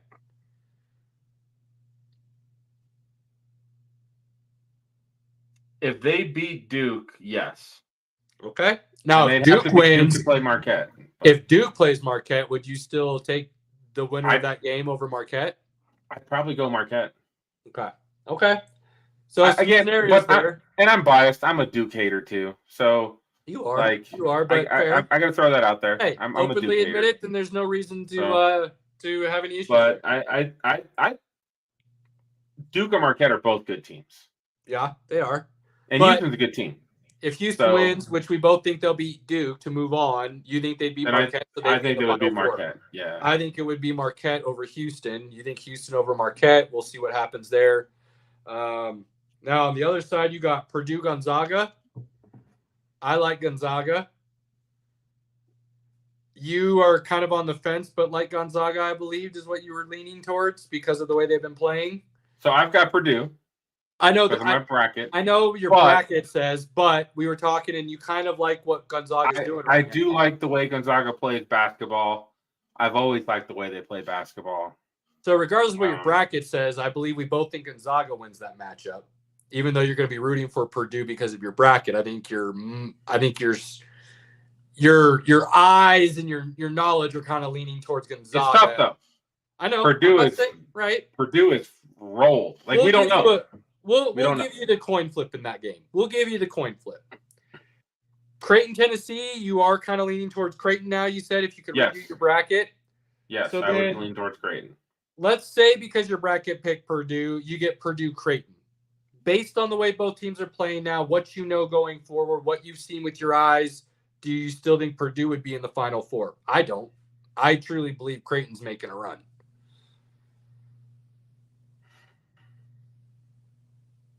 Didn't Creighton beat Purdue? Or they beat UConn? No, They they beat beat UConn. UConn. Nebraska They beat beat UConn. Purdue, which is another reason why I thought Nebraska could have a potential to make a run. So many factors that were just stupid. Yeah, I mean, I wish I wasn't a Nebraska fan and I thought about it that way because it would have rang more true. Unfortunately, I feel like it was just all biased thinking now, and it makes my me sick. heart will probably pull for Creighton for sure, but my money would pull for Purdue, of course. Your money, but what would your head say right now in this moment? And again, I don't know enough about the details to really make a call. I know you don't. I'm just saying what you've seen up until this point in the tournament. Would you still think Purdue would beat Creighton? Creighton played a great game against Oregon, but Oregon was playing good too. Would you call that another coin flip in your mind? It's close. Okay, fair. It's close. I mean, again, I feel like we can give Creighton the benefit of the doubt that they've played two decent teams and gotten. I don't know if Akron's a decent team, but they played Oregon, who was playing good basketball. They beat them. We've got Purdue, who's played nobody and rolled them. Yeah. So, I feel like we just don't know. Okay. Right? So. Fair. But my heart says Creighton. Well, let's see what happens. They've been a good school for probably the last decade. I like that. They're not the blue blood program, but they're kind of like Gonzaga, where they've been good for the last decade, to where it's like, hey, I've heard that these guys, I know who they are. They're not Stetson, they're Creighton. Cheers, my I just looked at that. I was like, where the hell is Stetson? Like, really? I love it. So let's see how the Final Four breaks down. We'll talk about it next week. Side note, Pinky and Robert will not be here next week because they're going to a Nuggets game. We're gonna go see the MVP and the Rookie of the Year. Be good. It'll be a good game to watch.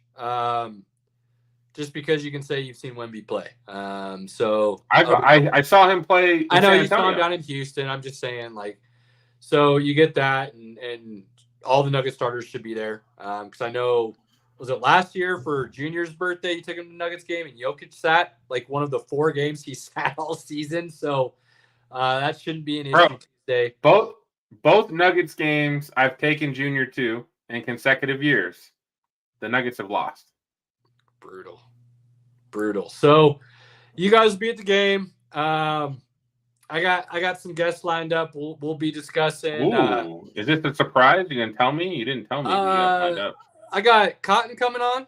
Chase is going to come on. I'm going to talk about it. I'm going to talk about the Masters a week early this year, so that you guys. Fair. I figure it'd be better because you guys don't really want to talk golf anyways, and could care less about it. I mean, if you want to see me, if you want to see me drink a lot, that's fine. I know you've got a few thoughts on golf, but they're very limited, and you could really care less. So, very limited. All good. I figured it'd be a good opportunity to really dive into the Masters and the field coming up and give people a reason to watch. I will say, I did listen to Cotton last year when he talked about the Masters, and he won me $100 because I put money on Braum to win. Yeah. So Chase is going to come on with a buddy of his who his golf group calls Statman, I was told. So we'll meet that guy and get an introduction and get some golf rundown on the Masters and some inside information on what some true golf guys think about it. So kick off the 4 majors for the season that way. So that way when you guys come back the following week, we'll be able to talk, the Final Four championship. And then Final Four championship will be over. WrestleMania. Yeah, exactly. And then lead NFL up stuff and the draft. Lead up to UFC 300.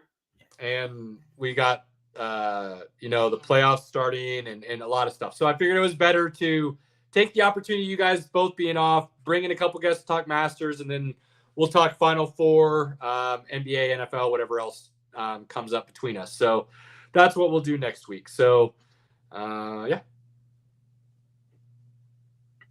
Okay. Well, we don't have a lot of NFL to talk about, but there's a couple things that I thought would be interesting to discuss. That there are. The NFL owners meeting is going on.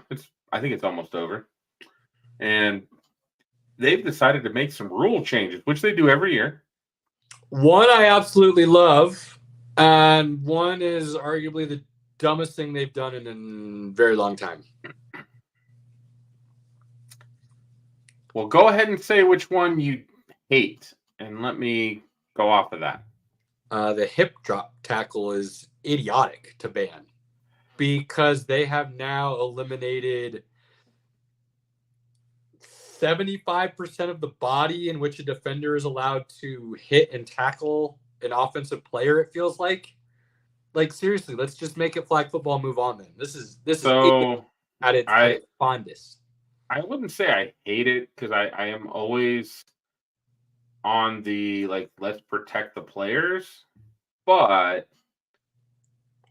this also leads me to think well, one, we're gonna have a lot of missed tackles. Two, I think we're gonna get back to guys going for the knees. Because if I can't grab a hold of you and then pull you down, I'm just gonna have to hit you. I might have to hit you low. I'm gonna get you off balance. I'm gonna hit your knee. And I think we've gone away from that a little bit. We haven't seen as many guys just get hit right in the knee. I think we might get back to that. And that's unfortunate. It's dumb. It's the entire point of tackling is to pull and drag a defender to the ground by any means necessary that doesn't involve grabbing his face mask. Right. That is or the back of the jersey.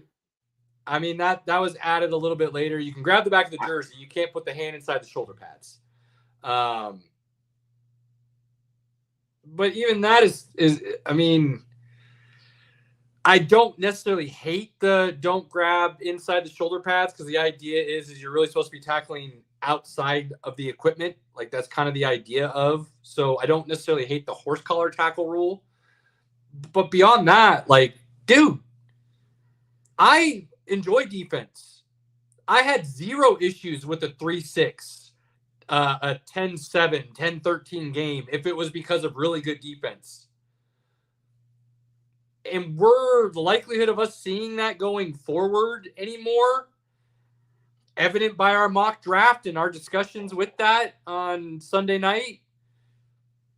The NFL is on the verge of going so far to the extreme one way that there will be no coming back from it. They're on the verge of that. And they're on the precipice. They're rocking one way or the other right now. They're not just standing on the fence. They're rocking. And if that breeze comes the wrong way, they're going to get pushed into an extreme that they will no longer be able to recover the game from. And I think that's my biggest concern with this new rule of the hip drop tackle. Yeah, I'm on the fence. I don't completely hate it. I kind of understand what they're trying to do. I also feel like, man, injuries are part of the game. Unfortunately, it's just bad things happen sometimes. I understand. We've seen this since 2007. Quarterbacks having a strike zone. You can't land all your weight on them. You can't hit them in the knees. You can't hit them low. You got to hit them right in the strike zone. And I hate all of that. Hate it. Which again, I hate most of it. I know you don't hate it nearly as much as I do, though, because you don't like seeing ugly quarterback play because you think it ruins the game.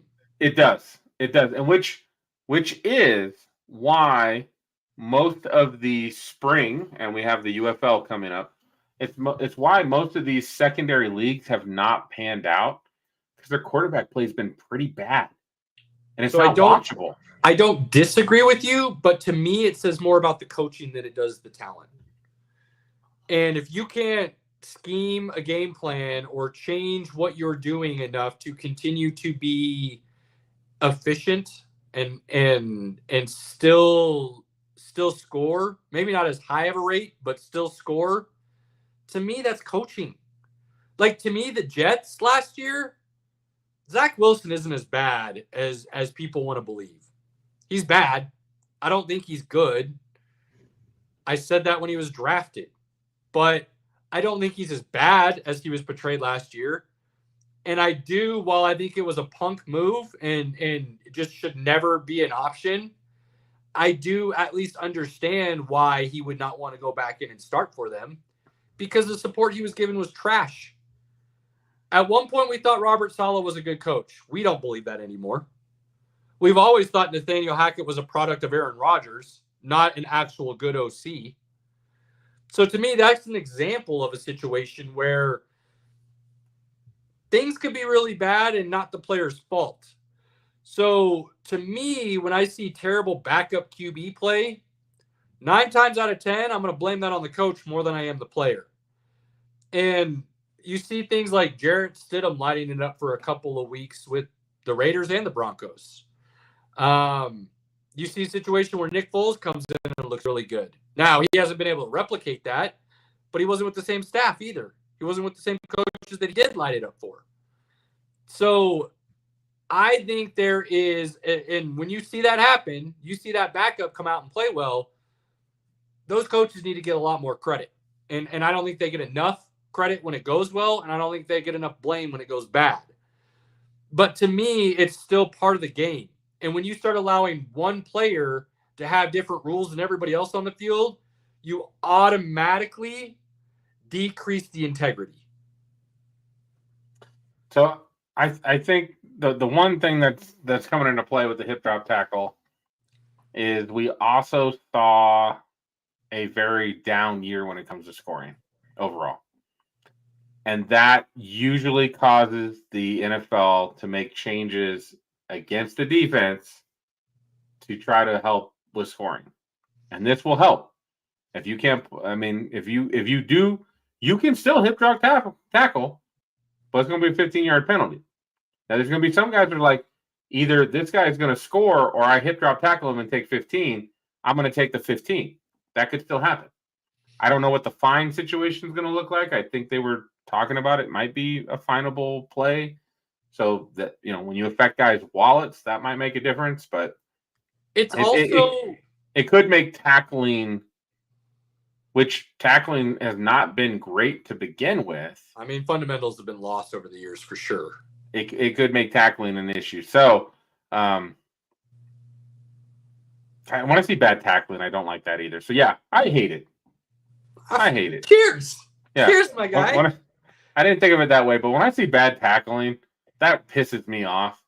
So, well, here's the other thing, and then Dark Age, ask your question. We'll discuss for you. Not a problem. But here's the other thing that worries me, Pinky. Yeah, it's going to be a penalty. But how consistently is it going to be called? Because really, hip drop tackling is really, you're wrapping the guy up. And then you're just trying to get him to the ground. And what ends up happening is while you're trying to get him to the ground, because of the way you're both falling, it becomes this awkward thing where then you're holding his hip and your weight's all falling at once, which is kind of what a hip drop tackle is. It's wrapping up at the waist alone is not a hip drop tackle. It's wrapping up at the waist and then the way in which you fall to the ground that will make it a hip drop tackle. And how consistently are the refs going to be able to call that and make it look consistent across the league for the entire season? And then you're doing the refs a disservice. Again, you're putting them in a situation where they're just going to look bad. And the NFL, for whatever reason, hasn't figured this out. And I don't know why. Why are NFL refs not full-time employees? Why are they making their side gigs their main jobs and getting paid more to do that, a majority of them, than they are to be NFL referees full-time? Give them benefits, pay them a little bit more, and make sure these guys are learning their craft year-round, not just once the training camps start. Right. Like, that's foolish. It just is foolish the way the NFL handles the referees. And then you make rules like this that they're supposed to interpret on their own at the pace of which this game is played just seems insane to me. Yeah, I can't even imagine how they call this in like a pile. Because like you can't see. Yeah, dude. So how are you going to call that? It's going to be very subjective. It's like most of the rule changes. I'm hoping. I mean, they're probably going to call it a lot in preseason. They might call it a lot in the first couple weeks, and then they might tone it down. It's kind of like the helmet. If you remember, they were calling like penalties even on offensive guys if they lower the helmet. They only called 3 all year last year.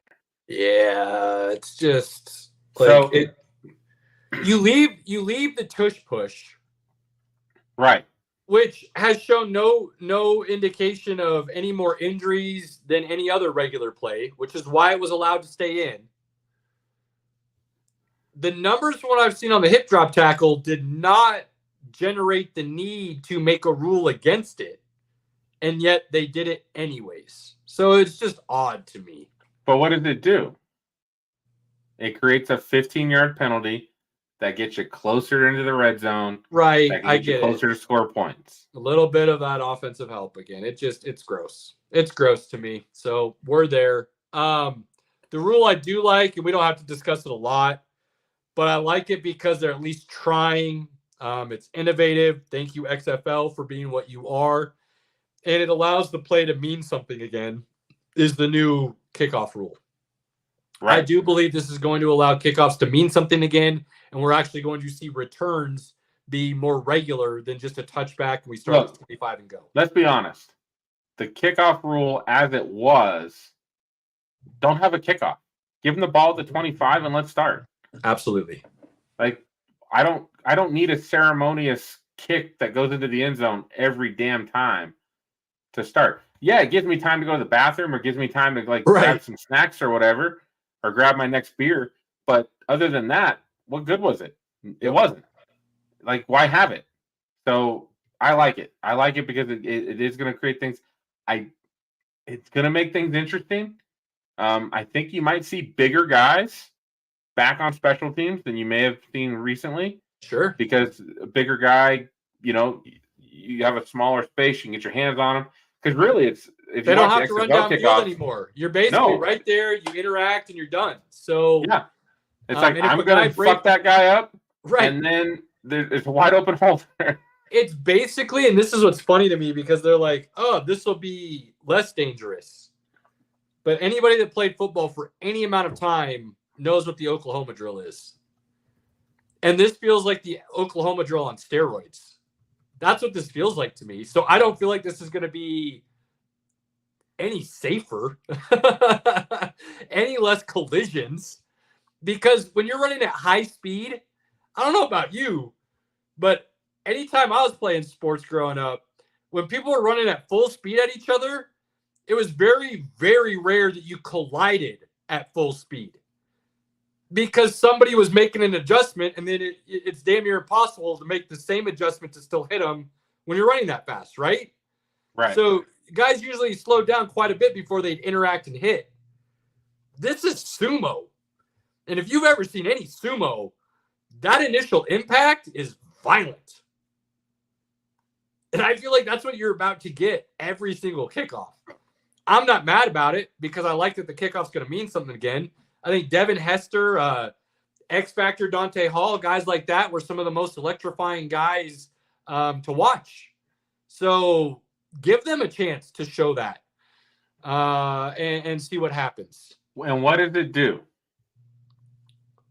It gets you better chances to get into the red zone and score points. Absolutely, it does. Absolutely. Now, there is one drawback to it that I don't like.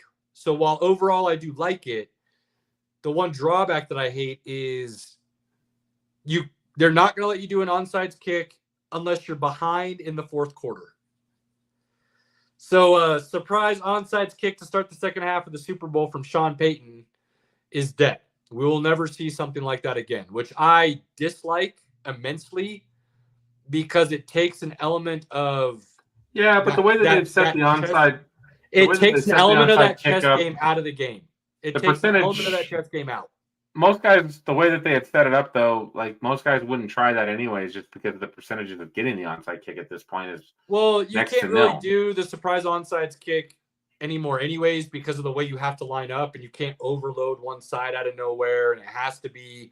So that was already kind of dead in the water. So I get why people may not be upset or even care about it at all. But the fact that you can only do it in the fourth quarter if you're down, I think it's just dumb. Like, you should not limit when a team can do a legal play. That's my point. I might need to look this up, but I do know I did see that they are now allowing if you win your first challenge, you will get another you'll basically get another challenge. So you don't have to win them both. You just have to win one. You have to win your first one, and you get another challenge. So that was nice. And then there was one more rule change, I think was about penalties. So I got to look it up.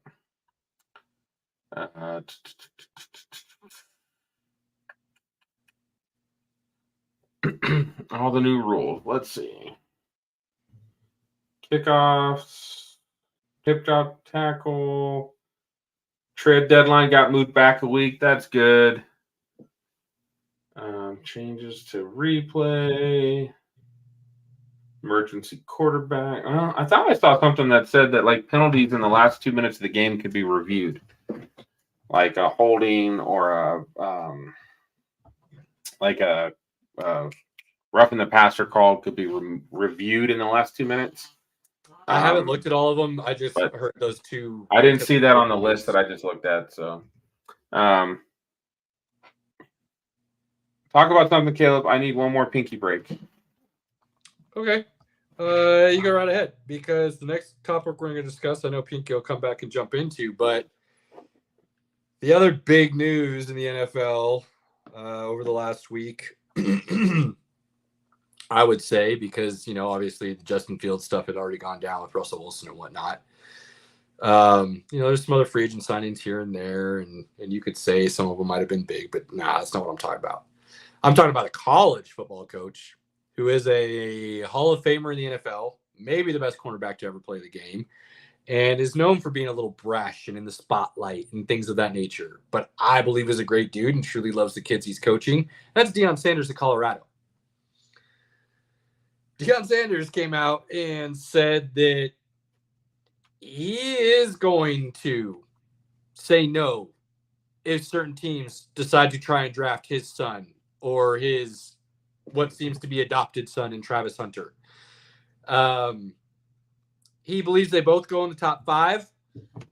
I said that over a year ago, so thanks for jumping on my bandwagon, Deion. I already knew your own players were better than you did, apparently. Just kidding. He probably already thought that a year ago. He just waited till now to say it. But I said Shedeur and Travis Hunter are going to go in the top 5. They'll come out next year. They'll go in the top 5. I said that before last college football season started. People laughed at me. Well, it's going to happen. There's a very unlikely chance that it doesn't. And the only reasons it won't are one of two things now, in my opinion. Injury, or it's a team Deion doesn't want one of them playing for. And I absolutely love that Deion came out and said this. And I hope they hold to it. I want to know the list. I wish they would come out publicly and flat out say which teams he's not going to let them play for. Because as far as I'm concerned, I've said this many times and I'll continue to say it. There are franchises out there that their ownership does not deserve the team because they have run it so poorly and they have hired so poorly and they have let so many bad people coach and manage and GM that they do not deserve players. So they should be forced to not be allowed to draft. Players should be allowed to not want to go to that team. And, hey, whether you like it or not, these young men coming into the league now have way more power than they've ever had before. Ever had before. And these aren't just run-of-your-mill dudes. This is Deion Sanders' son and a kid by all rights that it looks like he's adopted him and his mother into their family. You better believe they've got leverage. If the Mannings could do it with Eli, if John Elway could do it with the Colts, now Elway had baseball to back him up, so he had a reason. The Mannings legacy, baby. Peyton was already in the league and Daddy had already played. They had leverage. Their name was their leverage. And if the Chargers would have drafted Eli and held on to him, I 100% believe that they would have not played for that team. And then the Chargers would have wasted the first overall pick and ruined themselves. So there was leverage. Deion's boy's got leverage. He's got NIL. He's got his daddy. And he's got the fact that he's a good player. And if you draft a good player and they say they're not going to play and they've got money already to where if they don't play, it's not going to hurt them. Yeah, you better believe what they're saying. So I want Deion to come out and just take it that next step, Deion. You already said there's teams. Well, tell us which ones. Put them on blast now and make sure that everybody knows why. I don't think he wants to go that route at the moment, but I guarantee he's going to do that come the end of the college football season. Well, by the end of next season, those teams will have definitely been made aware of the fact that he will not play for them, and it'll be done behind closed doors, I believe. Deion's too smart to make that stuff public because Deion is also a very good businessman. Deion knows how to play the game almost better than anybody, I bet you. And he's shown that in college. And I don't know. I'm not sold yet on how good of a coach, like X's and O's, Deion Sanders is.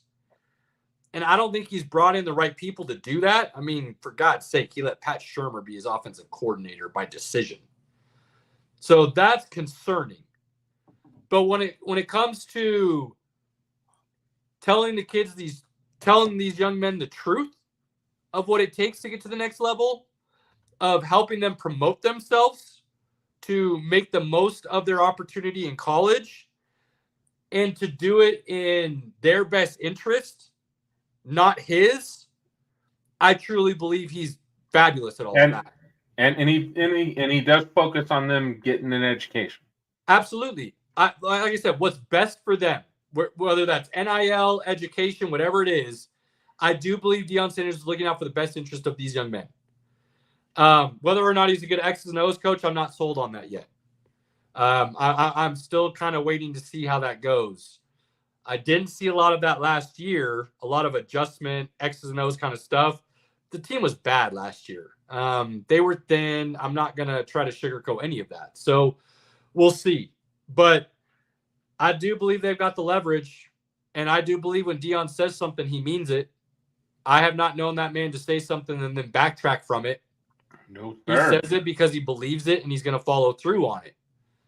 So I'm very interested. And I love every moment about this. And I hope it happens to the point where they have to do it. And then that team gets called out and put on blast for why. Because there are franchises that deserve that. Plain and simple. I get why the 32 owners is a good old boy club. And I get why they protect their own. Because if one goes down, it opens the door for all of them to have the same fate. And as business owners and club members and exclusivity of what they are, you protect that. And I get that. I don't hate them for that. But at the same time, they know as well as the fans do that you're not doing what you should be doing to win. If Shador was the number one pick this year, he'd be like, he ain't playing for Chicago. That didn't happen. Absolutely. Absolutely. And it's funny because now I like Shador. You know that, Pinky. I've come out and said I think he's a very talented quarterback. I thought he was going to succeed at Colorado, and he did. Even though there were doubters with him coming from the lower levels of college football up to the big stage. I told you there wasn't going to be a problem, and there wasn't.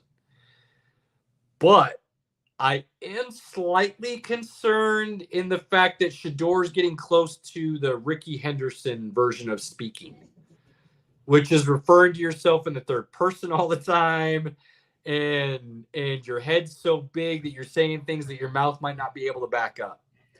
Now, Ricky Henderson was always able to back up Ricky Henderson. So good for Ricky. But that's rare. And the majority of athletes that started acting like that and doing that ended up falling off a cliff. And Shedeur, I mean, he came out and said, like, look, I didn't come out this year because I wanted to be the number one dude. And I wasn't going to be the number one dude this year. Now, that's good and bad. I like it more than I hate it, but there is enough there for me to slightly question, because it's like, well, you were self-aware enough to know Caleb Williams was going number one. Whether you believe he's better than you or not, to be self-aware enough and speak in that truth is good. It's intelligent. It's smart. You should be able to do that. But at the same time, he's basically told everybody else next year, like, hey, look, you're all shit. I'm number one. I'm number one. And he hasn't done enough to back that up yet. So you can think that way and you can say that, but there's a way in which you say it. And he didn't say it in a way that was like humble. He said it in a way it was very braggadocious, if you will. And people have always said there's that fine line between cocky and confident, right? And I always grew up telling everybody I was confident, and a majority of the people probably would have said I was cocky. So I understand where he's coming from. I'm just saying he's on that razor edge kind of right now, where he has to be careful where he goes forward, especially with what Dad said now. Yeah, I don't mind what Dad said, and again, he has.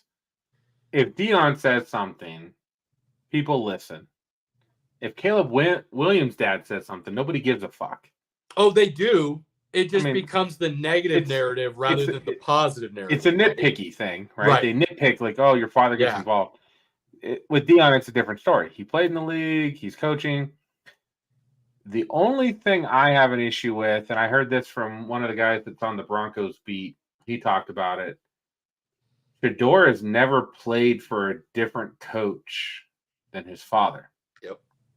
In high school, Deion was his offensive coordinator.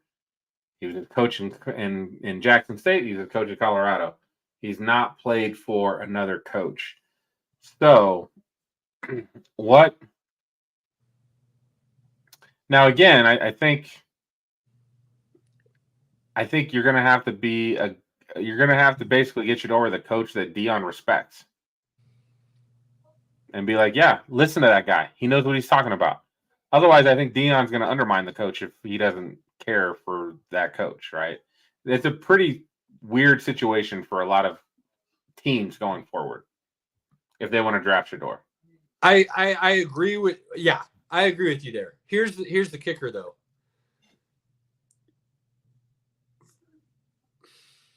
Shedeur, I do kind of feel like it's this black or white. I think there's a little bit of gray, but I do feel like it's this black or white. Shedeur has the talent to be successful at the next level. But, like you said, he's kind of been sheltered because Dad's always been the guy above him on the team, looking out for him. And that was very evident last year when people started attacking the program. Shedeur and Travis Hunter were very quick to defend Deion. Not necessarily Colorado, although they always spoke well of Colorado. They knew how to play the media game. If you listen closely, what they were really doing is defending Deion. So Son was always coming to Dad's defense. And when people attacked Son, he didn't even talk about it, which is smart. You don't address the haters. Let them just keep talking and move forward. But he definitely addressed the haters when it came to Dad.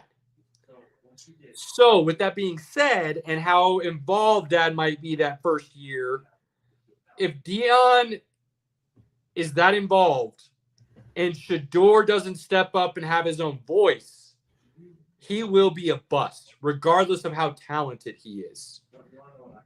If he can be his own man and Deion can speak as Deion, but Shedeur will still speak as Shedeur, and he can have a differing opinion than Dad, the first time I truly hear him do that or say something like, yeah, that's my dad. He's going to have his opinion. But I love this locker room. I love my coaches. You know, he does that Dak kind of thing.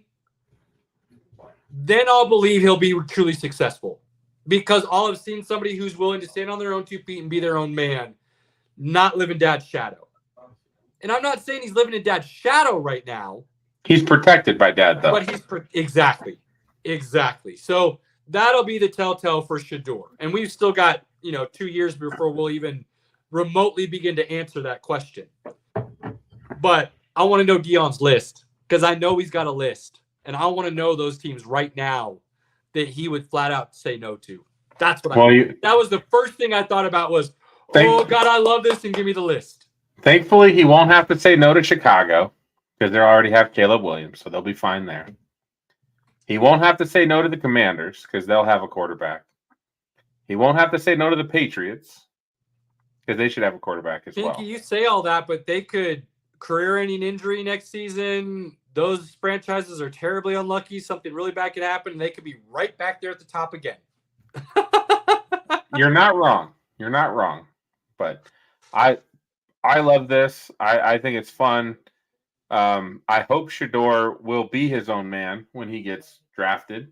I think he will be, but I still think that is a question that has to be answered. I do think Deion will remove himself from being the helicopter parent type mom. I don't think he'll be. I think he will allow Shador to be his own man. I don't think he'll interfere at all. That's not what I meant by that. But more, Deion's going to speak. Deion's going to have his opinions, and he's going to say it publicly because that's who he's always been. Right. And so my question is, if he says something that's a little outlandish or, things are tough and Shador's lost 5 of his first 6, not playing well, the media's coming down on him. Dad comes out and says, yeah, well, if that offensive line would block from my boy and the head coach would be smart at calling plays, Shador wouldn't be having issues. Well, does Shador come out and say, my dad ain't wrong?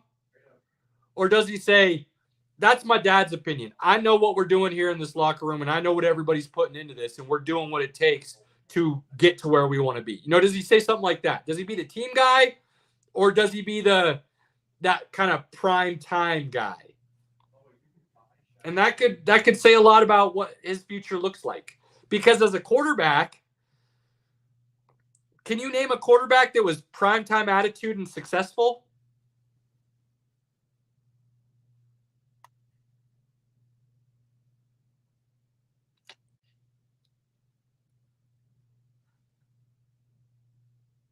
No. So not really. You can be daddy's son and have a bit of that personality in college, but if you're an NFL franchise QB, that don't work. I would say the only guy that would have had that chance, but it was taken away from him, would have been Michael Vick. Because Michael Vick was definitely prime time, but Yeah, you're right. Happened. What would have his career looked like had he not had the situations that came up? But, seriously, you can be prime time. You just can't play quarterback and be prime time. That seems to be the NFL rule, and it's, for whatever reason, held pretty true over the years. So that's going to be the really interesting thing for me moving forward. And I'm a big Shador guy. I'm a fan. I think he's going to be just fine. But Pink, you know me, I'm also going to try to give you as much truth and thought process as I can, regardless of my own thoughts. From watching the games, and I watched a lot of CU games, and it wasn't just the hype. It was just like I wanted to see Travis Hunter. I wanted to see Shador. I wanted to see Shiloh. Shiloh's a really good safety, and he's not. He's not getting talked about. He does miss some tackles. I saw a lot of that. But that's because he's going for the old like Bob Sanders boomer bust mentality. Right. He's trying to lay you out as a smallerish safety. Right. But I think he's really good and could be scary at the next level. Now, I would say Colorado doesn't have the best receiving weapons. Last year, their wide receivers actually were their strength last year. Their wide receiver cores are super talented. I don't think they're talented on the Texas level or there's actually Washington a lot of people level. who say they are, Pinky. The problem is their O-line was that bad. But the O-line was see it as much. The O-line was really, really bad. Really bad. Yeah. And when Shador had time, though, the accuracy was on point. That O-line was so bad, you probably could have thrown you and me out there and had the same results. Like, that's how bad they were. I don't know about that. I Now, mean, dude, me falling and just letting the guys trip over me every single play for me falling would have been more effective than what they were doing last year. I think Shador in this draft would be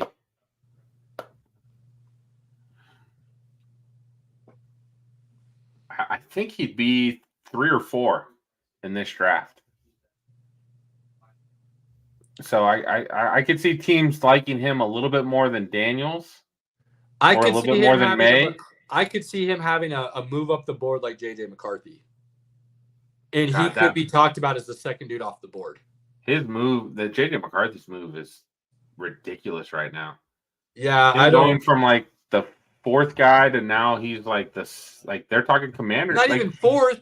His odds on DraftKings was plus 2,500. I know, dude. Before the college football season ended, even right after it ended, he wasn't the 4th dude. He was the 6th or 7th dude. He was behind Nix and Penix. So for him to move up the way he has is crazy. But I will say, I called this before it happened. And I even said I had him 3rd, 4th round grade originally. I just wasn't seeing it to right after the season ended. I quickly told you, Pinky, I was like, dude, I think I'm missing something here. I think this guy has more potential and talent than I originally gave him credit for. And I started reevaluating him a lot. So I'm not surprised by his jump because I thought this before it happened. But I am surprised at, I don't want to say how quickly it happened, but how intense it happened. Bro, how crazy did the draft get if the Commanders go JJ McCarthy at 2? Oh my God. Dude. Arizona's It gets GM. insane. It gets insane. Arizona's GM is like, please God, rain down upon us. Like, not just that, New England might be thinking the same thing. Because even though they could use a quarterback, and there's still really good ones on the board in May, by all accounts, who I'm not high on, but a lot of people are, and Daniels, Patriots could easily say, we think it'd be better to build other areas before we get our quarterback. There's other ways to get a quarterback and be successful. They could trade that 3rd pick for the biggest haul we've ever seen, and it wasn't the 1st overall pick. Bro, if they trade the 3rd pick and don't take a quarterback, they will get Shador next year, but they'll have a completely loaded roster to do so. Like, it'd be insane, dude. Like the haul they would get for a 3rd overall pick would be, I truly believe in that situation, could easily be more than we've ever seen for a 1st overall pick. They're getting 3. Nobody's traded 1st since the Chargers traded the Falcons 1st. And I can't remember what the Falcons got from the Chargers or what the Chargers got from the Falcons for that trade. But if the Vikings go to 3, oh man, Broncos go to 3. I don't know. I saw Sean Payton. I thought Sean Payton was just literally saying like he might go up to 3 or 4, just to say he'll go up to 3 to 4, just to get other teams to do it in front of him. Yep. It's wild right now. So it's lion season. That's what it is. Yeah. Deception at its finest is what's about to go down. But I think this draft's going to get really interesting. And I said, last year I said we were going to see chaos. And I believe I've said that the last 2 years, actually. The 1st round, just the way it's set up, was going to be a little chaotic. And it's been that way. What's crazy about this year is I could see maybe more movement than we've ever seen in the first 10 picks, or we could see zero movement. Like, I could honestly see that happening just because of what's available at the top of the draft and the talent that those first 10 picks are available at, with wide receiver and quarterback alone, and then a couple offensive linemen, that you're getting true talent. It's not a question. You're getting true talent if you draft. So there's not necessarily a reason to trade out. But if somebody comes and offers you something ridiculous, you're going to say yes. So I could see the first 10 picks going down exactly like they are right now. I could also see the first 10 picks being completely different than what they are right now. Jim Harbaugh is sitting here going, yeah, the first 4 picks of the draft, quarterbacks, Marvin Harrison Jr., come on down. Come on down. Well, I hate that. And I hate that. I floated an idea on Sunday with that draft special. And at first thought, saying it out loud sounds insane. But as you really think about it, there's actually more reasons for the Chargers to do it than not, which is if he's there and Harbaugh believes what he said, you drive J.J. McCarthy and you trade Justin Herbert because of the haul you could get, and you reset that quarterback position as far as cap space and everything else is concerned. If J.J. McCarthy is as talented as Harbaugh says he is, that's a brilliant move by the Chargers because you get so much in return for Herbert. Let's be honest. That Herbert deal would have to go on before the draft because you only have 10 minutes. Right. The likelihood of it happening during the draft is slim to none. I get that. So it would be a huge crapshoot for the Chargers, especially now that J.J. McCarthy's projected even at 2 to Washington. But again, Harbaugh fanning that flame to get J.J. drafted as high as he can just possibly pushes Marvin Harrison Jr. right into his lap. Well, and you're absolutely right. It's a twofold brilliant move. Because one, if you know you're not going to draft JJ, it pushes talent down the board to you that wouldn't have otherwise dropped because you moved a quarterback up. But the other thing is in all honesty, I do believe trading Herbert and drafting McCarthy, if Harbaugh believes what he's saying, if you knew for sure he was going to be there at 5 for you, would be the smartest thing the Chargers could do because they've already cleaned house with everything else. Clean house on the quarterback. You don't have to pay him the giant salary that you signed him to. You reset that market. You allow yourselves to then build the team back up around your quarterback, which is what you got to do to win, and you run with it because you knew you got a super talented quarterback at the draft, right? So you get a win on that rookie contract, which is what everybody's trying to do now.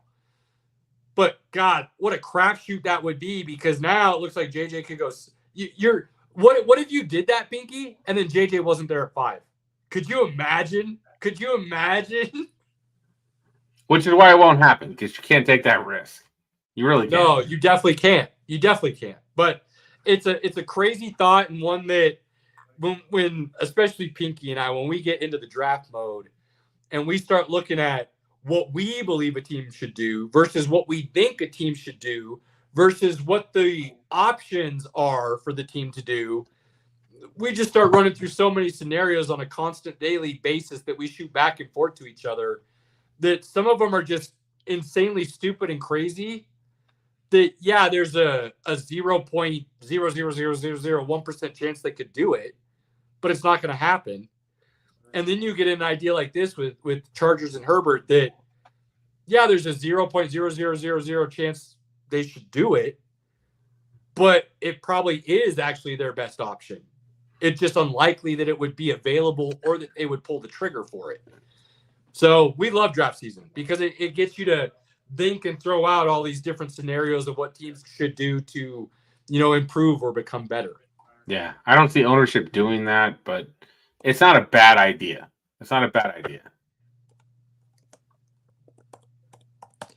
All right. Well, I think we're good, buddy. I was just going to say, what do you got for final thoughts this week, my guy? Man, I am final thought. I don't know if I have any. I'm so ready for Detroit, bro. I'm ready for a little vacay, ready for some football time. I'm ready. I got the jerseys on the way. We got our Lions jerseys on the way. Draft hats just came out. I'm excited about that. I'm probably gonna get a Lions and a Broncos draft hat. That way, the draft hats this year are actually pretty damn cool. Yeah, I thought last year's were pretty weak. No. So they released 2 versions last year. They released the orange.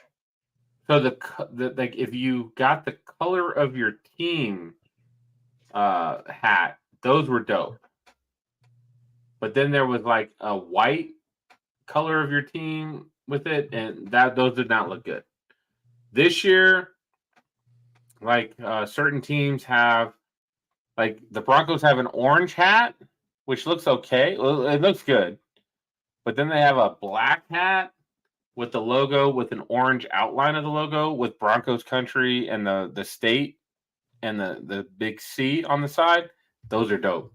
Yeah, those are dope. I like those. So I'm excited. The next 4 weeks those. go by. They're gonna go by real quick, buddy. You'll be in Detroit before you know it, and we'll be talking back and forth while you're at the draft, and every pick's going down, and we'll be blowing it up together. So,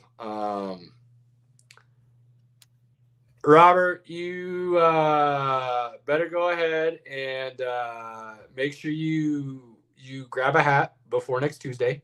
Gonna need you to make sure. I got a hat. I got a No, he needs to own one, Pinky. He's not just borrowing, okay? He needs to own. I highly recommend, if you want to get people talking about nice hat, going and finding yourself a Hardwoods Classic royal blue, yellow, old school Skyline, not the new Skyline version, the updated. I would go old school personally, but I am biased because I think that's one of the best jerseys to ever exist in any sport. But Pinky's got the tattoo for a reason, Robert, so keep that in mind. Just saying. And then I am stoked for the next couple of weeks because we've got obviously the tournament Thursday, Friday, Saturday, Sunday again. You know how I feel about the tourney, ladies and gentlemen. But then the following week, we get the Final Four. We get WrestleMania. I get to have the fellas over. We get to hang out for an evening and chill and relax, talk face-to-face, which I personally don't get to do a whole lot these days because of 2 very young children. So my time out of the home is not what it used to be, and I know I'll get back to it. But when I get to hang out with the fellas, I take advantage of those opportunities. So pizza, whiskey, sports, wrestling, probably do some cigars. You know, it's a good evening. Reason, excuses. Ooh, so I love that idea. We'll do some of those things and enjoy the evening. So I'm stoked. Next couple of weeks is about what we always talk about, and it's taking advantage of those moments with your loved ones in your inner circle. So, look, we're gonna have plenty of discussion about sports. You people are out there. You throw us your questions. You know we're always gonna interact and have those conversations. Darks Age 9117 on Twitter. If you want to give us that question at some point, I would say the easiest way to get in touch with us is Facebook, Instagram, Twitter, something along those lines. Message us. Be more than happy to discuss or hear what that question is regarding college football. So on that note, we appreciate all of you. We're going to keep saying it. We don't care how cliche it is. You don't know how much that support and that interaction means to us. We truly appreciate it. Spend that moment with that family member, that friend, that inner circle, that loved one. Cherish them. Do not take them for granted. Love everybody. Appreciate you. Pinky, you're my guy. Robert, miss you. Cheers, everybody. We're out. Fast lane when I pass in the street. Bag of money in the passenger seat. Simcoe's been asking for me on the road from the west to the east. Way up, I might never come down, cause the coast racking up the flight miles. So high, I might never come down, so what this is